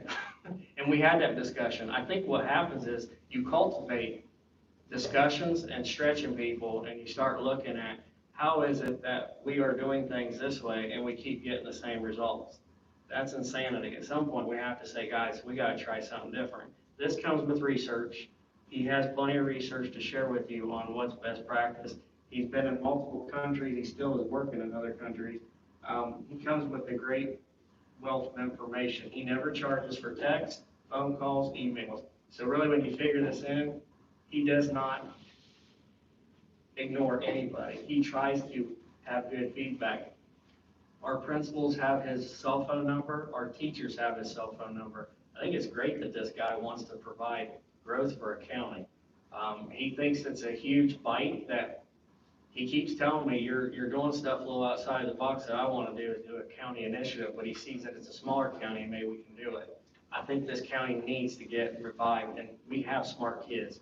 We have smart teachers. We just have to stretch everybody and make everybody grow, because when you get complacent, mediocrity is going to be the biggest controversy we're going to deal with. And if we're looking at the money, I don't disagree. That gives me heartburn too. But again, we're using federal dollars that's provided this county to help our students out. And this PD is ongoing. And I wish we would have more people just come if you want more people to talk about it. I can get a whole laundry list of people in this county and say, would you mind coming to the next board meeting and giving your testimonial? If that's what you all want, we can do that, if that would make you feel comfortable. And I wouldn't force anybody to come here. I would just send an email out saying, if you guys would please like to have Dr. Edwards continue, come and talk to the board. I'd rather do that in a public forum than people just calling you one-on-one, because I don't think that's fair for a person to deal with phone calls when you're one of five. When you could hear a discussion like this and say, this isn't a bad way to move forward, because we are seeing the needle move. We just came out of a pandemic. We just finished a full year of school. We're trying to make it better. So there's my 2 cents worth. Thanks for taking the time to listen to me. Absolutely. As I get a drink of Diet Mountain Dew. So I have a question Yes. to add to what Dr. Green said. So Jumping Branch has correct me if I'm making a statement. You've deconstructed all of your standards for your core. No, we did a set, like, my first year as principal, I looked at our test score data, and I noticed that one of our weakest areas was fractions. So I took the fifth grade standard for fractions, and I made them all go from 5 to, well, actually pre-K, and deconstruct the standard that built up to the fraction standard for fifth grade. And then I took the ELA standard that dealt with punctuation, because that was one of our weakest areas, and I did the same thing from 5 to K. So it was a set dealing with a specific skill. Okay, so if we notice that same deficiency in another elementary school, would your standards that you've deconstructed be shared with that school, and would they benefit from that? If I'm gonna let Ms. Jones take Okay. that one. We have the shared drive that we've Yep. showed you before, Uh-huh. where we've been uploading all of this work. And then each school was assigned, each elementary school was assigned certain standards to deconstruct. So let me count here. About 22 standards for each school. Jumping Branch had a little less because not as many teachers. So they were divided up. And then right at the end of the school, we still had a few left. So we had a team of teachers come in and finish those for us. But Jumping Branch even did instructional plans to go with the standard and matrix and assessment. That's the goal, is for people to share. We don't want to hide anymore. That's one thing Dr. Edwards talked about doing, is having quote-unquote learning labs, where if I'm a teacher and I do, let's just say I'm really good at classroom management for argument's sake, we would call that a learning lab, where that is really good technique to learn about classroom management. Let's use that example, where this teacher is really good at creating problems that kids can apply. Your CTE is usually pretty good at that, because that is real life application with a simulated workplace. But having said that, he talked about learning labs where people need to share from one another. And honestly, if you're a really good teacher, just like a good coach, well, Mr. Rogan, you coach volleyball, you call it stealing ideas from other coaches? Would you agree that's what we do as coaches? You see a good play, you're going to use it, because it's not patented by anybody. That's what you do in education. You see something that's really good in a classroom, you talk about it, and then you ask, well, what about this? And then you have those professional dialogues, which I want to cultivate more professional dialogue with our people versus I've been there, done that. Because that's not the way to attack anything, is I've been there, done that, because you haven't been there and done that. Because we are evolving as a society quicker than ever, especially when we're talking about technology into the classroom more than ever. So you can't say I've been there, done that. I mean, you can, but it'll sound really ignorant. But So would this contract look any different if we scaled it back to focus more on the elementary schools and the new teachers? We split the days up between the groups of teachers, and we had elementary, middle, and high all combined together. And some of the best teamwork and collaboration that we saw was like our first grade teacher from Jumping Branch. She was paired with an 8th grade history teacher here at the high school. So a lot of those organic conversations came from this building with a teacher from an elementary school. So I feel like all of our 4 schools need the professional development and not just focus on one or the other. And I don't disagree with that. I think my concern is in this building with this staff, you've seen so much turnover and now the pandemic, and just it's been not ideal, and it's been a lot, and I think we've seen a lot put on our staff, and I just am concerned that in trying to have them work on one more thing that is so involved, and it is intellectually stimulating and draining. Most of the teacher groups, as far as I'm aware of, they were asked or they volunteered. They weren't made to complete the work, especially the ones that chose to be on the teams that meet with Dr. Edwards. That was, they volunteered to do that. Just to put this out to you, some of our staff, and this may sound negative, but you need to realize that it's very important to have professional development because some of our staff don't even know where to find their standards, or maybe using the CSOs that were 2 or 3 years ago. That is sad, but it's true. That's where we're at. So I feel like it's important to have it at all the buildings, all the schools.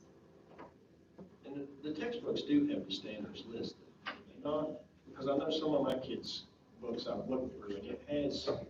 Yes, most of the textbooks do have the standards listed, but I'm in charge of textbook adoption as well. And the state rule is that textbook publishers only have to meet 80% of the standards for the textbook. So then we've got to find other supplemental material to cover those standards. That's what we're doing now. We're making our own curriculum by doing this work.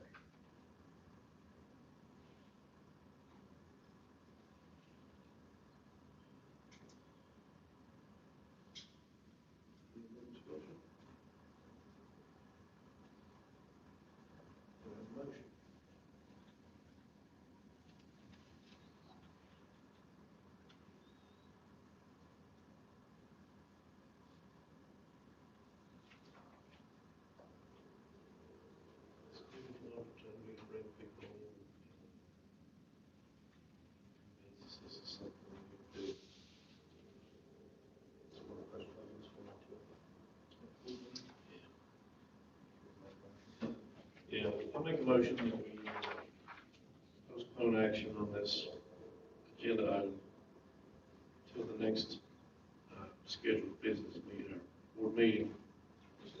And give an opportunity for those that are truly in favor of the program to come and give testimony. I see the contract dates of July 1st, so that would be, that would give enough time. So we have a motion by Mr. Brogan to postpone action on this item until June 27th. Do I have a second? Second by Mr. McBride. Any further discussion? All in favor, please say aye. Abstaining. Minutes reflect by 5-0 vote. Postpone action. G, discussion or possible action regarding approval of summer hours at the central office. That's from 8 a.m. to 2 p.m. I am absolutely all for this. I don't think this would be brought to us if the work couldn't get done in this allotment of time, so. It's good for them. I just, to let you know, I just went off of a past email from a past superintendent, what board have done. I put 8 to 2. I figured if you guys would say you'd rather 8 to 3, I understand. If you just rather keep it 8 to 4, I understand. It would just be through the rest of the summer part, it's August 1, we go back to normal. Okay, I just, you have done it, well, that's right, you worked it. So, I guess I can ask this question. Are the individuals who will go into these summer hours paid salary or hourly? No, they're all salary. I about said salary. Yeah. Sorry. They're salary. Yeah. Yeah, they're already salary. Yeah, but if there's an issue on the time, I don't have a problem working. I mean, that's not an issue for me work. We'll get the work done though. I'll make a motion that we approve this summer hours. Motion by Mr. McBride, seconded by Mrs. Farley, that we approve the summer hours at the central office from 8 a.m. to 2 p.m. Any further discussion? All in favor, please say aye. Aye. Opposed, abstaining, minutes reflect by 5-0 vote that summer hours have been approved. Discussion and possible action approving MOU between Summers County Board of Education and SESC bus operator testing exam services. This is, in my old life being a RESA director, this is the stuff that we provided. It's the same type of training to get people through with the bus operator training. Instead of a RESA 1 or RESA 4, now we have our new ESC, and they deal with our 12 counties plus others that have been using this to train people. And it works pretty quickly and efficiently. Talking to Mr. Banner, I don't know if you did this, Mr. McBride, when you were working, but it's pretty much the easiest way for us to get things done because we don't have the manpower, if you will. We just farm it out to them, and it's a little fee there, but that's okay because they're doing all the work. What about for the State Department approved? Well, that's the thing, the state didn't like it when the Reese's did it because of approval, because it was more thorough, if you will, or vetted. So anyway. It was awesome. Yeah, it was. You're right. Make a motion to approve the MOU between the Summers County Board of Education and SESC. I'll second. Motion on the floor by Mrs. Farley, seconded by myself to approve the MOU between Summers County Board of Education and the SESC bus operator testing exam services. Any further discussion? All in favor, say aye. Aye. Opposed, abstaining, minutes reflect by a 5-0 vote that MOU between Summers County Board of Education and SESC for bus operator testing exam services has been approved. Discussion or possible action to place the following policies out for comment. This is Roman number 5-E-6, wellness policy on physical activities and nutrition. I think we're finally there. No, fine. Yes, no, fine. How'd that make sense? Motion that we place the policy up for public comment. Motion by Mr. Brogan, seconded by Mrs. Harvey, that we place policy number 5-E-6, wellness policy on physical activity and nutrition out for public comment. Any further discussion? All in favor, please say aye.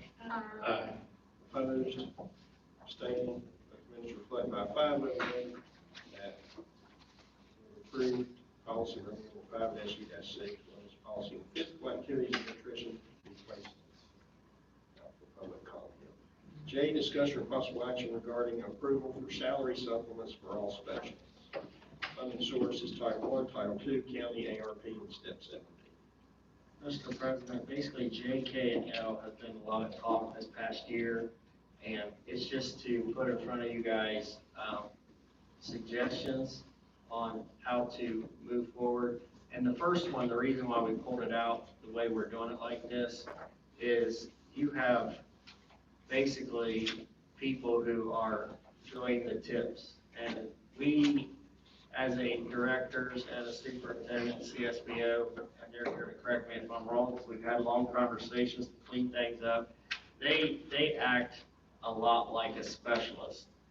If you look at what they do, TIPS stands for, integrating technology in the classroom. So they are specialists with technology to make sure it's done in the classroom. But we wanted you guys to see what the positions are, what it looks like, and any differences with the proposed cost. And you can see at the bottom, proposed cost is, did I read that right, Preet? Sorry, the small print, $3,541.52, is that correct? Yeah, that's with matching. Yeah. That's with all matching. And that's just for the 3 tip positions, and that's to bring them up to the $10 a day daily supplement. And then the TSS position, which is Daniel, him up to $20 a day, because since he does all the schools and he's saving us money because he does stuff other counties source out all the time. He's preventing us from a takeover with ransomware. He's got a plan for that, but he also needs to part of his job is to get that typed up in a format that, God forbid anything happens to him, we have to know, we have to have a book that says, here's what you do in case this happens, because he's trying to find all our blind spots. He's also taking care of construction, tying in an old system with a new system, and he's saving us money there. And then he also runs interference with all the phone systems now. He's cleaned that up, and that has saved us a ton of money. Yeah, he's taking care of a lot of stuff that goes above and beyond, like what a normal TSS does in a lot of other counties. So he's saving the county a lot of money. So this is just to help him. We want to keep him, and tech jobs are really hard to keep. Didn't we have a tips item on a previous agenda where we took a supplement away? Yeah. So now we're giving one back? Well, we're cleaning it up because their job description, it was so convoluted, it didn't make sense. We thought this makes more sense to put them in like the other specialists. If that makes, I know it sounds kind of messed up, but it was so convoluted in how these job descriptions are. We wanted to clean this up and pay them accordingly to everybody else. We're trying to make everybody more, I'm trying to use the word fair, and usually when you deal with HR, you know, everything is not fair. Huh? Okay, I'll use the word whole, that sounds, I can spell that word, that sounds good. So maybe we should have talked about this in adjustments and what have you, but do we need to look at all three of these together? I would. Not necessarily, you don't even have to act on it tonight, but we need you to at least food for thought, because our next meeting, you have to act on the budget now before we hit July 1, so you don't, yes, you could put this all together if you would rather do that for the next meeting, but at least we were trying to break it up so you could see it, because it's a little bit easier for the eyes when you look at specialists or these people than the next, if that makes sense. So I do like having it separate for action, but just as for conversation, I'm wondering. So yeah, I don't think that's- item J is just for 4 positions? Item J is just for the 3 tip positions and the 1 TSS position. So currently it's 4 positions. So like you would have, the 3 tips, which would be both the Smiths and then, Mary Kate, and then you also have, Daniel would be over those 3. But this would bring all of our specialists up to the $10 a day, except for, you know, the special education one that had already been done in the past, and then the TSS, just because he does more than just a regular specialist. But that, we already gave them the title of specialist. I mean, we should be consistently compensating them as specialists, just across the board. That was more of my idea there, to bring them all up to a specialist level. And that's why they were broke out separate, is because they are, that would bring all the specialists up above base pay.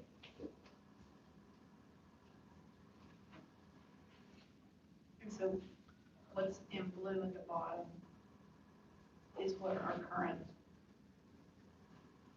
what the current status would be financially, and then what's in green is what the increase would be. I mean, Mine is not color coded, sorry. but, So on, where it talks about fiscal changes. Yeah. At the bottom, and we've got current proposed, oh, the proposed is just what I'm proposing for the current year. And then over to the right, there's a FY25. Because on all of them, I wanted to show the difference between 24 and 25, because when you're talking about, on the other chart for the other supplements, art funding came into play. So that was just to divide the 2 out to know long-term. This one doesn't have any art funding, so it's the same both years. And then the proposed with cost is just adding in the fixed costs behind it, matching FICA, retirement, workers' comp. I just wanted to be upfront with the total cost, not just the salary supplement cost. So the numbers in the green, bottom. The proposed with cost would be your total all-in for 24.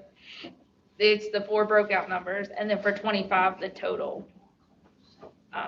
So what I'm It's all trying to figure out, and this is, so looking at total supplement per days. So we've got 4,800 times 1, 2,050 times 3. Mhm. So that's $10,950, is that Mhm. right? So is that what the numbers in the proposed add up to? in Yes. blue at the bottom? Okay. Yeah, it's just broke out by fund, so you can see what portion is county, what portion will be titles. And the step 7, which is county money, but it's broke out specifically for technology cost. Okay.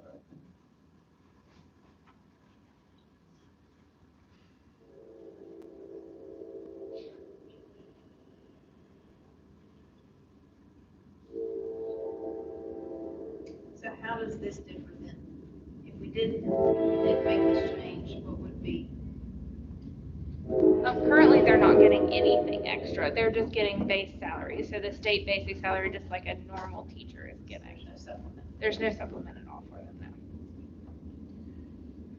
Is this all the supplements that we're looking at, is that separate to what you and Jay looked at? Okay.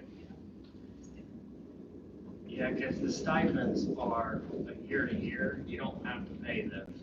Supplement becomes part of the formula of accounting.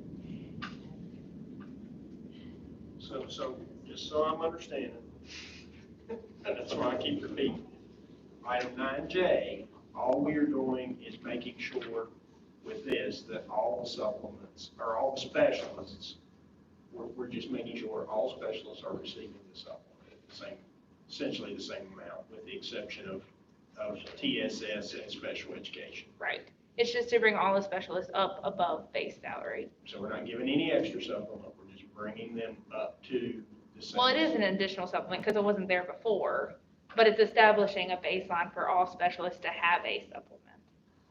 So if you don't think of it as a person, you think of a position. It goes Right. back to what Ms. Harvey was saying about being whole. Right, and I am thinking of it as a position, because, like I said, we took that away at a couple of meetings ago, so now we're giving it back. So I understand you're saying we are giving extra, but we did just take it away, so. Technically, yeah. What's a wash? then? Yeah. Yeah, the only thing that's not a wash would be, And, yes, Yeah. that would not be a wash. TSS. To be fully. I'm trying not yeah, to say yeah. the name, but. I get it. And TSS. You feel like you're in calculus right now? Yeah. So, okay, so I understand that one. I would make a motion that we postpone action on this until the June 27th meeting. And then if additional questions come up, we can take those to Cassandra. Mhm. Okay, The only thing I will caution on this is if we are going to make a change, we probably would want to make it on the next one so that July 1st with new contracts, because right. I don't really like doing retroactive stuff. It just makes it a little bit more messy. We don't either. Yeah. We don't either. Okay. I'll second. Okay, so there's a motion by myself, seconded by Mr. McBride, that we postpone action on 9J, possible approval for salary supplements for all specialists until the June 27th meeting. Any further discussion? All in favor, please say aye. Aye. Opposed? Abstained? Let the minutes reflect by a 5-0 vote that we will postpone action on salary supplements for all specialists until June 27th. Okay. K, discussion of possible action of a one-time stipend for all services and professional staff. Mr. President, this one, Ms. Harvey and Mr. McBride, we talked about, there was really no action. We discussed it a lot, so we thought, well, we need to bring this up because this can be something at the kickoff of the school year that we already have a policy to try to give people extra money in their pocket. We know we don't have an excess levy, but we could make sure that Trey, if we would approve this, he would put in there that this is a stipend that is going to be looked at yearly depending on the funds, if you will. That was discussion. If Mr. McBride or Ms. Harvey remember it differently, or I'm not saying something, then please correct me. I'm fine with that, because this is a long discussion we've had for quite a while. But no action has ever really been taken. We need to at least discuss this and see what you all think. And the amount does not have to be the same from year to year either. Right, you could change it from, let's say, 200, 250, 300. You can even bump it up. It solely depends on the funds available Yeah. or not. Yeah. And this is basically in the place of, we were looking at I and Ben on this is the survey that we got back, people would take a one lump check like this, and then the question now comes to what time period, and there was 3 different dates, but, I think when we discussed it more, we talked about maybe it'd be more appropriate in May, because if you work, let's say, a half a year and you go somewhere else and you leave, you basically got a check for a year and you left us mid-year. That was the discussion. I don't think anybody meant any ill will towards that. It was just, that was our discussion that kept going with no action, if you will. And this was brought up because several employees have been asking about it. I guess just because the discussion has been ongoing, they're just wanting to know where it stands. Well, they did a survey, want to know what's next. Right. I mean, that's what it's coming down to. Right. And- But there's no like line items. So will this include all employees or just? This is straight across for all employees. Okay, So because I didn't see like cook and so forth on here. I have 2 questions. Everybody. 2 questions. So we have a 24, and what that's gonna cost us for 24. We also have 25. So what's the 25 based on? County 25. County 24 and 25. I'm assuming 24 is the 23, 24 school year? Oh, At the bottom in the blue, sorry. Yeah, 9 days. oh, this one didn't come with a, oh, that's the next item. The This is the $300 $300 doesn't have stipend. Oh, I bet I know what happened when we started adding new items. I bet It between, got mixed up. Okay, sorry. sorry, the Not- $300 item doesn't have any paperwork to Okay, go with okay. it. It's just a discussion. it's That's funny, why I because was confused. Okay. Like, I do have some numbers I'm to like, share I with you. don't see any, are you sure? Well, no, it said 9K, That's so why, I was, but yeah, okay. that's why I wanted to know for sure everybody was included. Okay, we have about like, I am- 9L is 2 pages, All right, 9K doesn't have any pages. I just want to, The cost, Yeah. didn't we take? I have an approximate cost. Yeah, we took the amount of employees. If you what wanna go would ahead. the cost? So, I asked Amanda, Amanda said we had approximately 215 full-time employees. So for 215 employees at $300 with matching would be $74,410. Or if we lowered it to $250, we're looking at $72,390. So the difference in the $50 isn't a lot to argue. If it's a stipend, is it given as a separate check or is it given as part of Separate. paycheck? It's a separate And check. then Yes. do taxes get taken out or does the employee report that? The reason why it comes out is because that'll go towards their retirement. Okay. And I know people will say, well, that takes it way down. It's like, but it's going towards a retirement though. So it's not like, I can understand why people, but I think they'll be appreciative that. We gotta start somewhere. We do have stuff. That, So I do need to point out, ARP is, when I put this on here, I wasn't sure which funding it was coming out of. We cannot use ARP for that. It has to Correct. come out Right, of it'll county. count. Yeah, it would have to be county funding. correct. Well, I'll make a motion that we approve the one-time stipend for all service and personnel staff. I'll second. Motion by myself, seconded by Mr. Harvey. Mrs. Harvey, it's been a long meeting. I'm sorry. Seconded by Mrs. Harvey. Any discussion? I just want to take a minute and thank Mrs. Harvey and Mr. McBride for working with Mr. Warble and the central office staff on this. I know this came up at our work session. I asked for volunteers, and these 2 stepped up to the plate. As everyone knows, there can be no more than 2 board members involved, and I just appreciate their work and the effort that you all put into this along with the central office staff. So, hopefully this will be a huge benefit to our employees. Well, and a lot of the things go to Lauren. Yeah. Yeah, Lauren did all the groundwork for this. I will give her 100% credit on all of that. All right, so we have a motion on the table by myself, seconded by Mrs. Harvey. All in favor, please say aye. Aye. Opposed, abstaining, the minutes reflect by a 5-0 vote that the board has approved a one-time stipend for all service and professional staff of $300. Item Item L, discussion of possible action to approve salary supplements for the following. We have directors, transportation, maintenance, secretaries, and then the funding sources. I think that's your item 9K. Okay. That's the one you, what happened is I remember how we added to the agenda with everything. So. There are 2 pages for this Okay. one. I just put it on 2 pages because if I tried to do it all on one, you couldn't read it. The first page should be the one with just the current amounts and the proposed amounts. No, I take that back. It's just proposed amounts. And then the second page has current, proposed, and difference. So I know Lauren did work with you guys on some numbers. I did change some of those to make them make more sense with our budget. So that might be something you guys want to review a little bit more. I wanted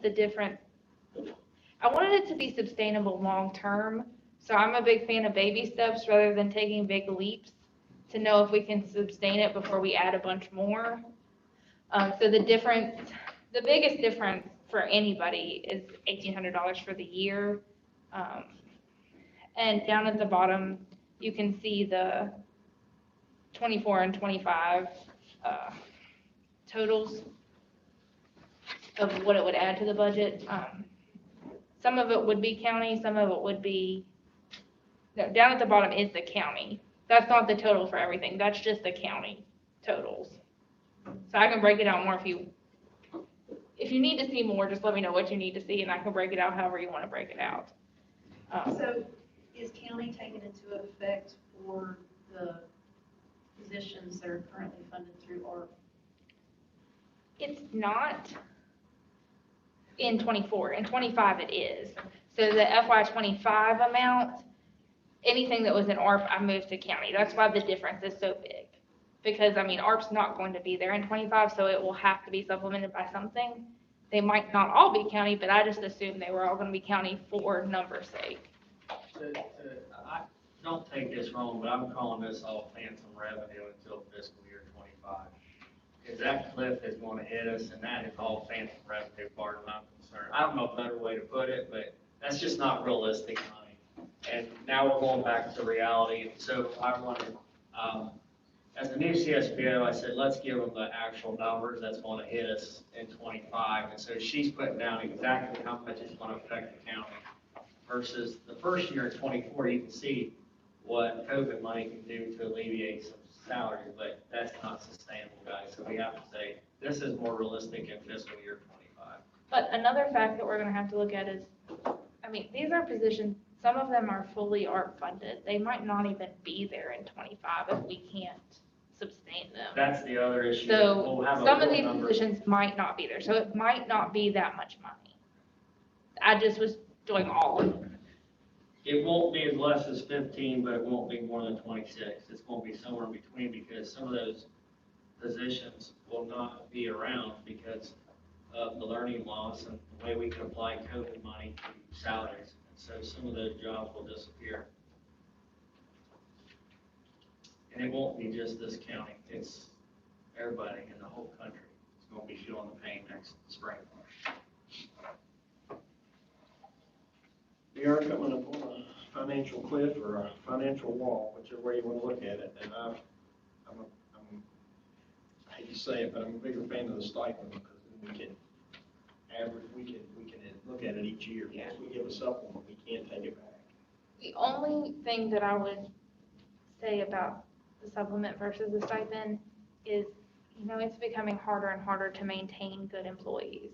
So if we can't guarantee these employees, I mean, they're already looking elsewhere.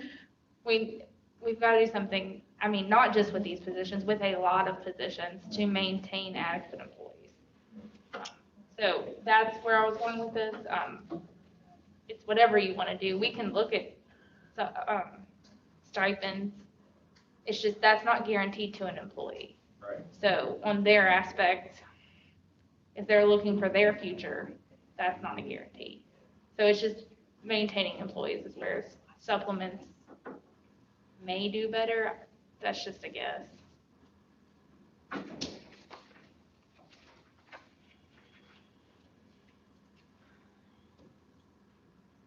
And this was just brought up because it has been an ongoing discussion, and at some point we probably should make a decision, yes or no. Well, and I think you make a good point in that there's other positions that need to be looked at too. And I think when we're talking about budgets, for me personally, it's easier to look at different pie pieces when the whole pie's presented. Yeah. Maybe we need to have a working session sometime to look at which positions. I know all positions across the county, because let's face it, Summers County doesn't have any extra offers for any employee. But there are some positions that are really hard to fill, and those are probably our targeted positions. So we probably do need to work together to figure out what those are, how we're going to move forward by making it fair. But I don't think we can afford to give everybody in the county a raise at once, so. Yeah, but we want to give people that are making the most money a raise right now. That just doesn't make sense to me. I'm not disagreeing, I just, I understand. this is something that's been on the table for a while, and Yeah. we probably do just need to make a decision I mean, at some point. I understand that in the past, I mean, I've been on the board for 5 years, but in the past, it just seems like it's the goal for a lot of people to make it to the central office. And I don't know, maybe in other counties, when you reach the central office, that's the promised land. And you get to make a lot of money. But I was here before COVID, and I know that literally when it comes to buying anything, if the decision is made by, if you could possibly do without it, you do. I've been here and I've seen that, and it scares me to death to try to spend my money. Yeah, I think some of the positions on here that we do need to look at though are like our mechanic or our mechanic helper, because those positions, if those people ever leave, are going to be nearly impossible to fill. So it's not just the central office. These are like all of the director positions and all of the people who are like your supervisor positions. So it would be transportation, maintenance, and then it does include the county office.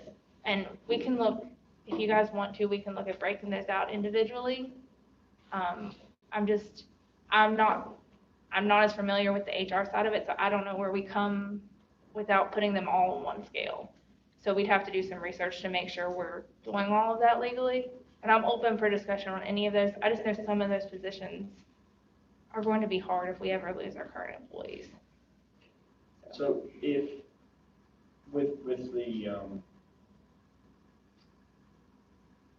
positions that you're referring to, I guess I understand what you're saying about the difficulty in filling. So that leads me to the question of the budget. On some of these others we've talked about June 30th. Does this have to be in place by July 1, or can we have a working session early on in July, and then it can be effective from that date forward? I don't think you could do that. I think if you're that concerned about it, we have a work session like you and I discussed, maybe in August or July, and to start thinking about the following year. I think you just gotta start it fresh July 1 and go the whole fiscal year, because you know your budget at that time. You start doing that, it starts getting a little messy. I think it'd be just best to wait till the following fiscal year. Yeah, I think I do agree. If it was a change we were going to make, I think it should be effective July 1 just to make it cleaner. And I'm not sure. Some of these contracts start July 1, some of them start August 1, so I don't know how it would get in if you're giving somebody a full contract raise and somebody a partial contract raise. And that's just the difference of when the positions start. I don't know how that looks on an HR standpoint. I just don't know the answers to that. HR is very much, you'll get ready for agreements. That's why I just rather fresh start the following fiscal year. But, I mean, we can do working sessions and look at it for FY '25. It's whatever you guys want to do. This just keeps getting brought up, and it's a hot topic for a lot of employees, so.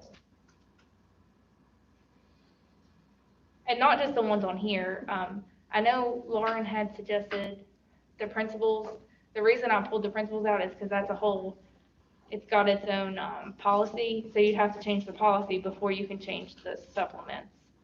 So that's just a longer process, and I just didn't have enough time to follow up on all that, to be honest. She's saying it nice, it's convoluted formula.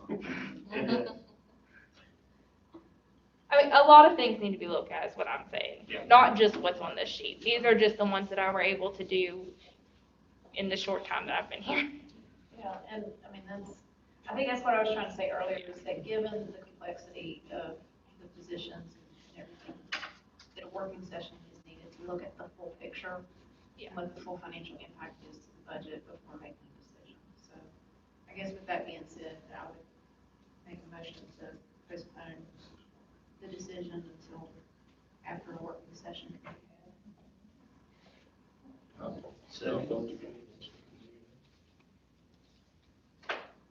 So we have a motion on the floor by Mrs. Harvey, seconded by Mr. McBride, that we postpone action on salary supplements for item 9L until after we have the working session. Does that say we need to postpone J also, or is that something That's good. to bring that up to? That's good. Yeah. So we have a motion, we have a second, any discussion?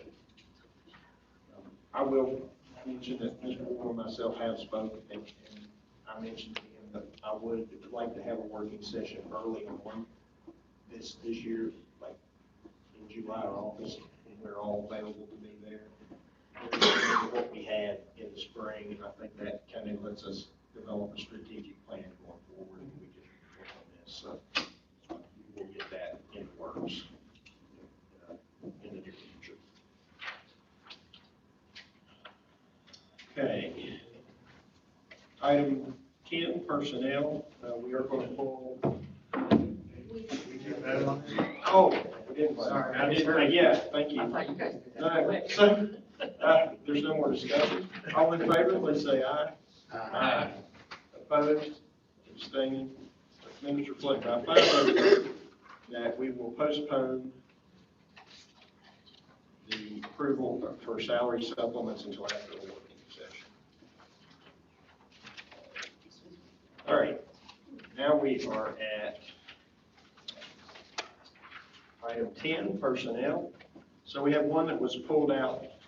That's the principal for Summers County Comprehensive High School. We will look at everything else first, and then we will address that one. We need to take Adrian out also. Okay, yeah, so let's do that one. And if you will step out, please.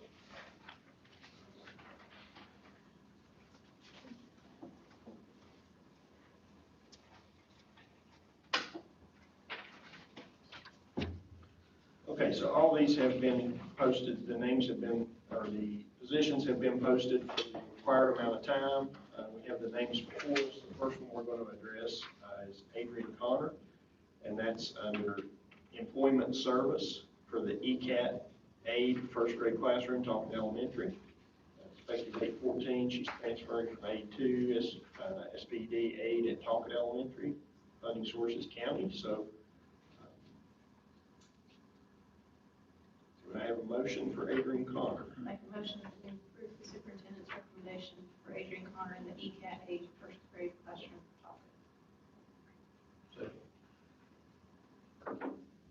Motion by Mrs. Harvey, seconded by Mr. Brogan, to approve the superintendent's recommendation for Adrian Connor, ECAT aide first grade classroom topic elementary. Any discussion? All in favor, please say aye. Aye. Opposed? Abstaining? The minutes reflect that Adrian Connor has been approved for hire by vote 4-0, with Ms. Renee Farley recusing herself. Who seconded that? Sorry, I missed it. Mr. Brogan did. Okay. Thank you. You're welcome. All right, so now we have before us the remainder of personnel, with the exception of the principal of Summers County High School, we have leave of absence, we have a resignation, we have employment professional, and we have employment service and employment substitute teacher, employment summer groundsman, and employment summer professionals.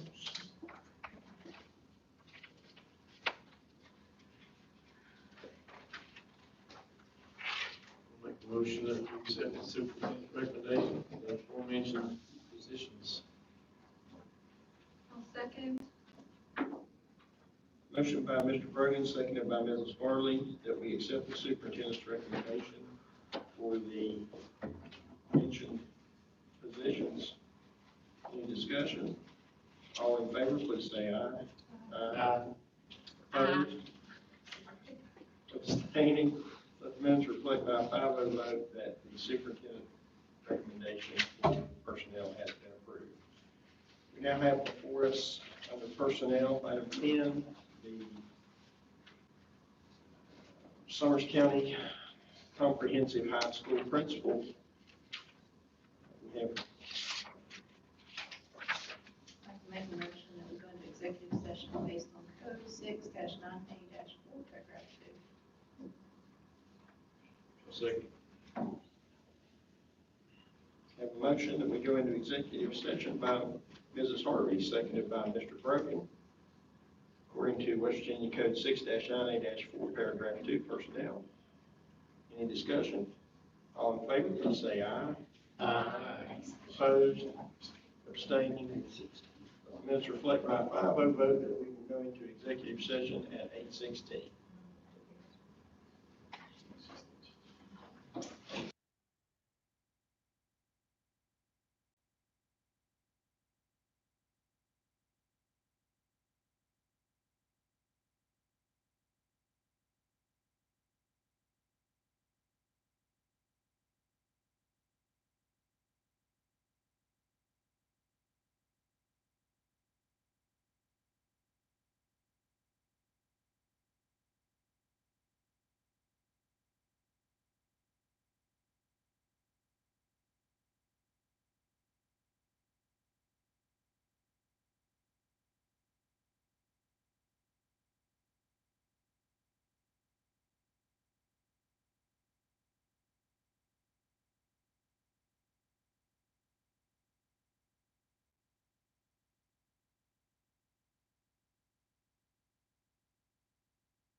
Yeah,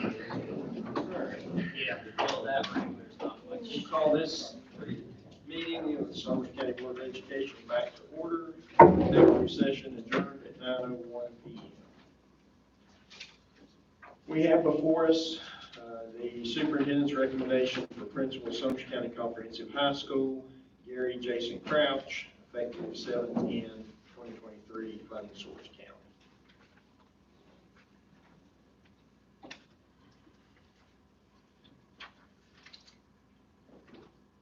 Do you have a motion?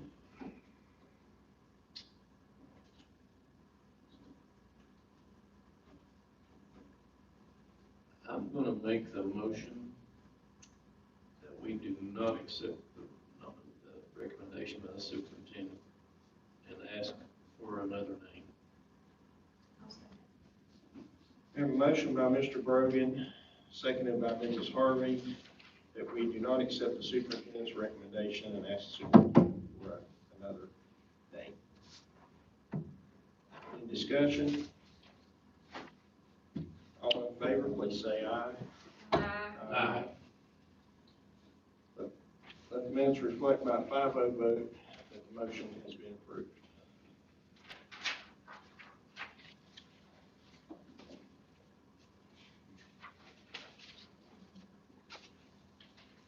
Item 11, superintendent's report.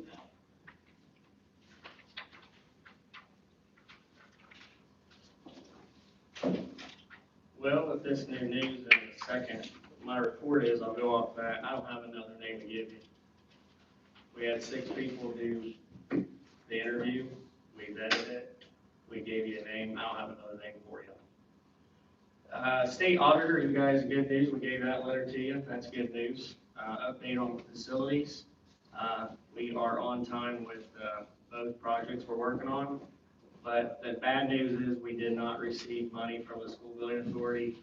They issued out the money to counties for their MIP, that's a improvement grant. We tried to get money to get the renovation for the CTE building. So talked to Mark today about it at our construction meeting, and he walked through the building and gave suggestions on how to put that together to get more items from this building using our CEFP. So what I'm gonna do is walk through the building and see about, I asked him, could we possibly look at renovations to create a STEM lab for the high school like we have for the middle school building? He said that would be appropriate. And then I talked to him about also renovating a room or two for CTE, and he said, yes, you could use that to update. So maybe that would, for lack of better terms, roofing projects are not seen as a need as much as other building projects like the one we have right now with the addition to this building, or like before was a $4 million HVAC renovation of this high school before we added on. So that's the kind of stuff they tend to spend more money on. Out of the 4 roofing projects, only one was selected. It's very rarely a roofing, so we need to add to that. Maybe that'll give the school building authority to look at that. Future Board of Ed meetings, I just put on there that second, fourth Tuesday every month. It's up to you guys if you want to continue at 5 o'clock, just to let you know that. PEIA update, all the staff has been notified, and the date has passed now to update all your PEIA since they've made huge changes with that. The downside is there's $56 million short in the state for PEIA because they didn't look at the employer's side of it. So all school boards, all 55 counties need $56 million because the employer now has to add to that. And so $56 million, they're going to have to, governor looks like they're going to call them back into a special session and look at finding the money. They're going to have to because all 55 counties need that money to make it solvent, or to go back to Ms. Harvey, make it whole. And that's the big problem right now with PEIA. So other than that, that's all I have for my report. Thank you. Item 12, discussion of next agenda, June 27, 2023, 5 p.m. here at the Summers County Comprehensive High School. I think that might be on our agenda may not be there. We'll transfer or something. Is that for the next meeting? That is for the next meeting. Okay, I would like to ask. That's an item, yeah. Okay, I would like to ask that we, and I don't remember the last time, I think it's Greg Mentor and Cindy, I'd like them to come, if they could, on that meeting, if not, first meeting in August, and just give us an update on the work they've done. I would also be interested in discussing the policy 8200 training that was recommended to take from the audit. Let's go ahead and put At the next board meeting, we are doing 8200 training with, is that what you're talking about? I'd just like to follow up on let me rephrase. I would like to follow up on the recommended actions from the financial audit on the next agenda. I guess I'm not following you. So I'd like to discuss what have we done since they found the instances of non-compliance on 8200, and it was recommended that all staff and board members take 8200 training. So when can we expect that to happen? I can tell you that right now. We're starting with the Board of Education and Central Office with Dave to come in from Greenbrier County to work with that. Now, as far as our whole staff, it depends on what they need on 8200, because they don't need the whole policy. They need to go with what's specific to their job. So the next line would be our secretaries and principals, and then on down to teachers. People just have to understand there's a process. And the teachers don't need the full-blown policy like people at this table and at the central office. And then principals and secretaries will be given a special meeting set up by our business office. Yeah. But we can still put that down as a discussion if you want. So when are we expected to, do you have that on the calendar yet? No, because since our legislation has given 50+ new laws, one of them is 8 hours of training, and we're trying to figure out how to get that 8 hours in right now and to be effective by it, because there's the letter of the law and the spirit of the law. We're just trying to figure out how can we squeeze that in, because you guys mentioned earlier about PL days and all that. 8 hours is an awful lot to add on to everybody has to get the training. So when you say what dates, it'll probably be most likely for when the principals start back at the end of the year and the secretaries to get them first, and then we'll get the training throughout go to each school and have the training that way through our business office. But dates, don't have any specifics at this point. Can I add to that a little bit? Sure.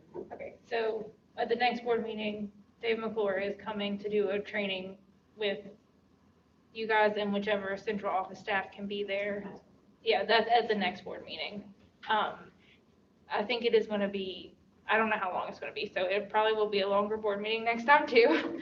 But, so he is planning on being here next time, and then me and Kayla have a plan to follow up with any central office staff that are not here next time, because we do have a couple that will be out, to do the same training that Dave is doing with them. And then I'm gonna work with Kayla to get out to the principals and secretaries before school starts. And hopefully all staff before school starts, but the principals and the secretaries are the main goal to begin with, because, I mean, really everything in the building should be going through them, so they're the ones that we need to get the training first. That's just my opinion, but that's our plan. No specific dates, but before school actually starts. Thank you. You're welcome. And I'd like to go ahead and just put on the next agenda discussion for our dates for our work session. So if everybody can think about a date, July timeframe or August that works, and then a couple of dates, we'll see what we're on.